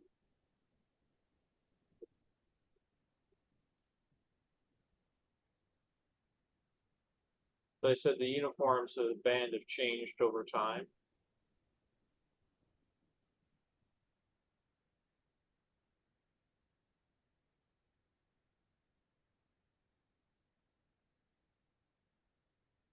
A lighthouse with Mickey ears. You think, I was looking at these pictures last night as I was sorting things out. Think about over the years how many tens of thousands, if not millions of people have been working at Disney World, for all the dancers and the French fry cookers and everything else.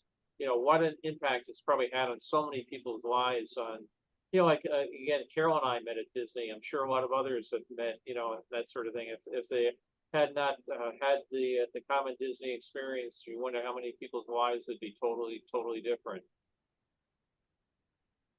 So it was late at night. I was being philosophical.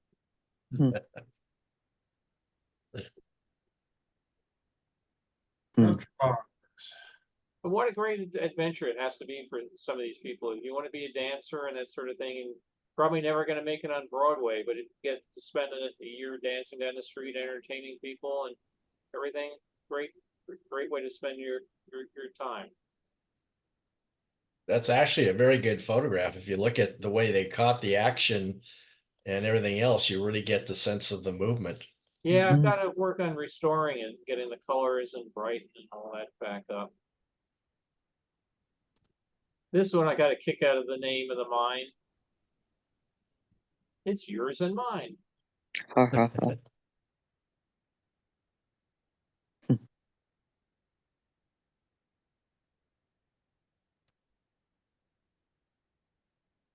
Okay, it's a new take on Chip and Dale. Yeah. And okay, I told you, Chip and Dale, right? Yep. Yeah, I tell you, doing those characters, the chipmunks are really fun. Kids just love them. I had so much fun doing them.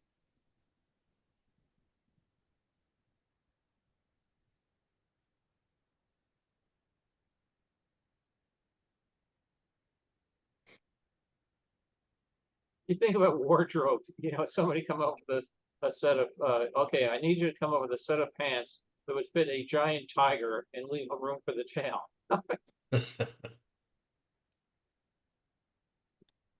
And here comes the boss, enjoying his birthday parade.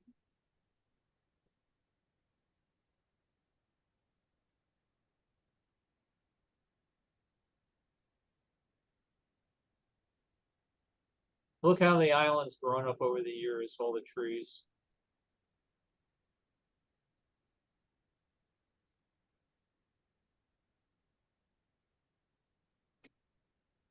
Okay, one last little batch here.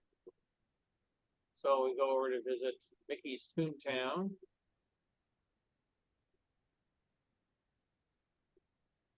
Big indoor stage show. I've got a video of this one again. I've got to drag out. Hmm. Forgot about that.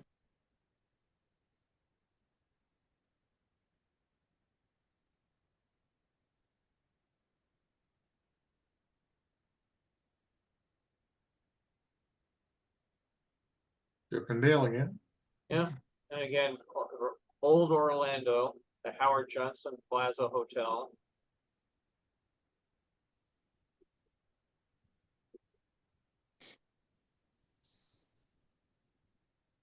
Be funny to go back and try to see how many of these things are still around. I think Perkins Pancake House is still around. But boy, did this area sure changed since Disney first hit town. I remember seeing Kissimmee back in 1970, and then going back in like 73 or something, and I couldn't believe it was the same town. Well, also just the drive to get there from the park Yes. used to be through the middle of the wilderness. Yeah. And Well- then suddenly it's just, yeah, it's like, when do we hit all those trees? We don't. It's just all housing and businesses. It's amazing. Yeah. Well, Brock, when you would go work there, would they put you up on a property?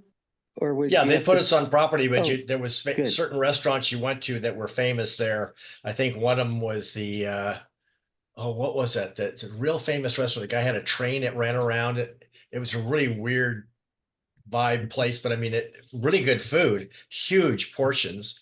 And I can't think of the name of it other than I remember they had the Pig Anno bar where you had it was a piano that a pig supposedly played, and the bar was around it. It was really weird. And then there was another place in town where you'd go. It's like, have you ever had alligator? You can go get some gator there. They'd have a place that served gator and Gator stuff like stew. that. Yeah, stew and different. So it's a place you went to and it was off property.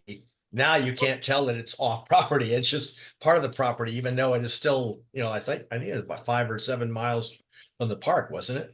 Rosie O'Grady's. I ring a bell. Rosie O'Grady's, that was it. Yes, that was quite a place. There was another restaurant over there it was good food. I don't remember its name either. It wasn't quite as famous, but I remember they always had you could look into the kitchen and there was this little window between you and the kitchen, and it had a sign on it that said armadillo helper. It Yes. looked like a box of because armadillo was the Oh, roadkill. gotcha. And so Like you could hamburger pick up the helper, roadkill. yeah, Yeah, gotcha. like hamburger helper. Well, let me give you another name from the past, Church Street Station. Oh, yeah. Yeah, yeah. I mean, they were always very popular, and then they had always had banner planes flying over the property all the time back when you Mhm. fly over Disney World. But Right. yeah, then so we go to those places because again the theme park closed at night, and what were you going to do? I mean, the hotel restaurants were all jammed with the people who were staying there, and you didn't want to be around Disney property the whole time, so you'd go into town and do things. But I can remember when Epcot was being built, again you would open up something like it seemed like the land pavilion was the staff cafeteria because you had all the little snack, the booths in there and go eat. But I can remember they were running the restaurant in the Canadian Pavilion, the Cellars, and Yeah. again, So that's LEA.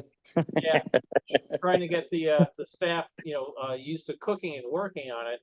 And the first couple of times you could go over and it was free, and that was great. Well, then they decided the cashiers needed to have practice too. So, but they had beer cheddar soup, and I love that. It was Oh, it's good stuff. Yeah.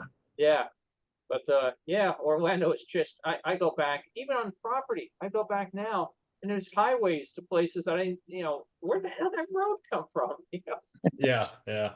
It has just changed so much. I mean, we went back a number of years ago. They told our son, I think he was graduating from high school or something, take it anywhere you want to go. And we wanted to go to Disney World, and we went back, and it was like I didn't even know where the hell I was. It had been like 5 years since I had been there or something, and it was just wow. It's changed so much. They Yours always is give you a no- reason to come back. Yep. Yeah. Yeah, Yeah, it's no different than what happened at Disneyland. It was all farm country and yeah. windrows, trees on the way out there. You were in the middle of nowhere, and then now it's just solid homes and Wall to businesses, wall. Yeah. wall to wall. Yeah. Well, we People had, that build homes next to the park and then complain about the fireworks. yeah. Yeah. Well, we had gone about 20 years from being in Kissimmee because we go back to Florida, go to the park. There was no reason to go to Kissimmee. And we went one time to one of the water parks that had swim with the sharks. And I took my daughter into the water, and I had taken my glasses off, and I guess I saw the glasses on. And she got so freaked out by the shark, she climbed up on me and bent my glasses.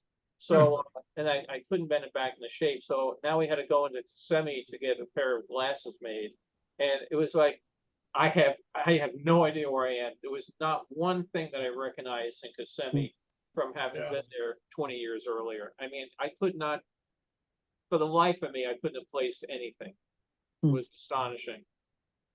So, well, Yeah. anyway, hope, folks saw a few things, and we can think about Church Street Station and all those fun times. It's changed so much over the years, but Well, that's really a great batch of slides. That said the guy Yeah. is a great photographer.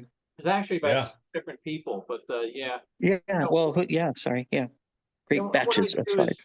when I'm going through these, if there's something that's really crappy, I tend to just chuck it out, and the ones that are really dark, again, I'll work on, I'll do what I can, and sometimes Photoshop now has the ability that you can do what they call HDR, high definition, or the high dynamic range.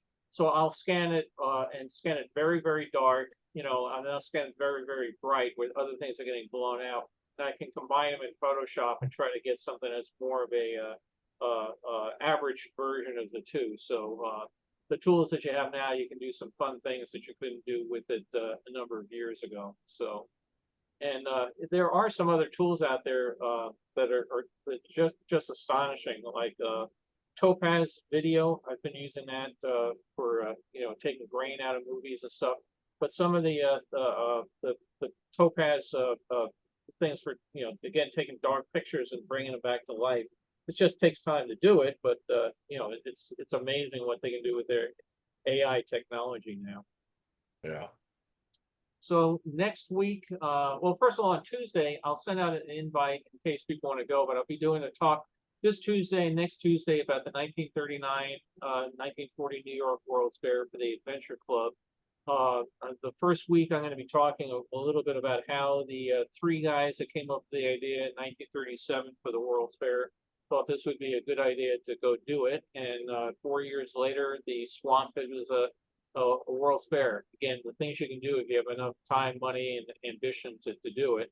And I've got some kind of neat movies that have not been shown of the 39 Fair in color. I've also got some documentaries. I just scanned one of what you call it, Futurama, the thing that GM did of you can see all the super highways and how everything's going to be computer controlled and no crashes and everything is going to be great. Not quite there yet. So that will be on Tuesday at 8 Eastern. And then next Saturday, we have Brock is going to take us through the wonderful world of postage stamps. And would you like to say a few words, Brock? Well, just postage stamps relative to World's Fairs in the United States, and one outside the United States, the only one that they ever did. But yeah, I don't know. I've been falling down several different rabbit holes as I've been researching this and finding, oh, I didn't know this about this, and following it down. So hopefully it won't be too technical. It just should be interesting, I hope. And yeah, looking forward to doing that. And Bill, I also would like, maybe a half an hour of your time this week to just kind of go over some things real quickly, make sure I am comfortable with, the platform and all that sort of stuff. So whenever your schedule looks best for you. Thursday looks best for me. Okay. Yeah. Wednesday, I Okay. get to go for a tour of the LAPD museum, which I'm looking forward to. So Thursday would be best. So find some Okay, time. that's fine. I think I'm pretty open on Thursday. All right, I'll text or email you and we'll set up a time. If anybody's in LA and you'd like to go to the LAPD museum on Wednesday, we got a couple extra seats on the bus. So hopefully they let us all back out. So. Well, it's been nice inside. Now I'm going to go out into the 100-degree heat and get some lunch. It's supposed to be 70 on Monday, so 30-degree drop in 2 days. So I'm looking forward to the 30-degree drop because it went up 30 degrees in 2 days. So Yeah. Just Yeah, we're kind of on a roller coaster right now. yeah, I'm looking forward to the ride back down. Yes, so am I. Not ready for summer yet. No. So see you folks on Saturday then. Look forward to Brock. I've seen his tour. I think it's going to be real interesting. Tom? Did you want to check the notes? Beth had a couple of names for you for. Yes, I did look through them, and I'm going to save them and go through the retro magic thing stuff here. So, yep, I appreciate it there. Oh, the current, there was some more comments here I didn't see. The current Rio and Wicked on Broadway. Oh, okay. Voice of the Liberty. Jordan. Oh, okay. Fred Jorger. Okay, yep. Yeah. The rock guy. The rock guy. Yep, the rock guy. Yeah, it's funny how things come back. Like I said, I can remember being so excited being on a Walt's plane, but being so impressed that we went 70 miles out of our way because this guy was just too important to drive, so yeah, it was good times. Well, Fred was a different kind of guy. Yeah, but he was very good at what he did and a nice guy. Yeah, we had a nice time talking. I mean, because the trip to Florida, I mean, you fly commercial, it takes 5-6 hours. On flying on the prop plane, it took about 10. Yeah. It took forever, but it was still just cool to do it. And then Chuck Malone, the pilot, was a nice guy, and his son ended up becoming one of the company pilots too, and I'm still in touch with him. So yeah, it was great to be able to go do that sort of stuff. And the things you like today, you get on a plane, you fly there, you come back. This was the whole, I think we had about 8 Disney guys of different generations, and like I said, I was a computer guy, there was a rock guy, there was a costume guy, we had about 8 different ones, and just talking the whole way, going back, who worked in what, and of course, most of these guys knew Walt and had 100 Walt stories. And to me, the plane had lasted 20 hours, I would have been happy with it. It was great. But I was glad to Great go to experience. the bathroom. Great. See you next week then. Okay. Thanks, Bill. Good Bye-bye. job. Thanks, Bill. Bye bye. Bye.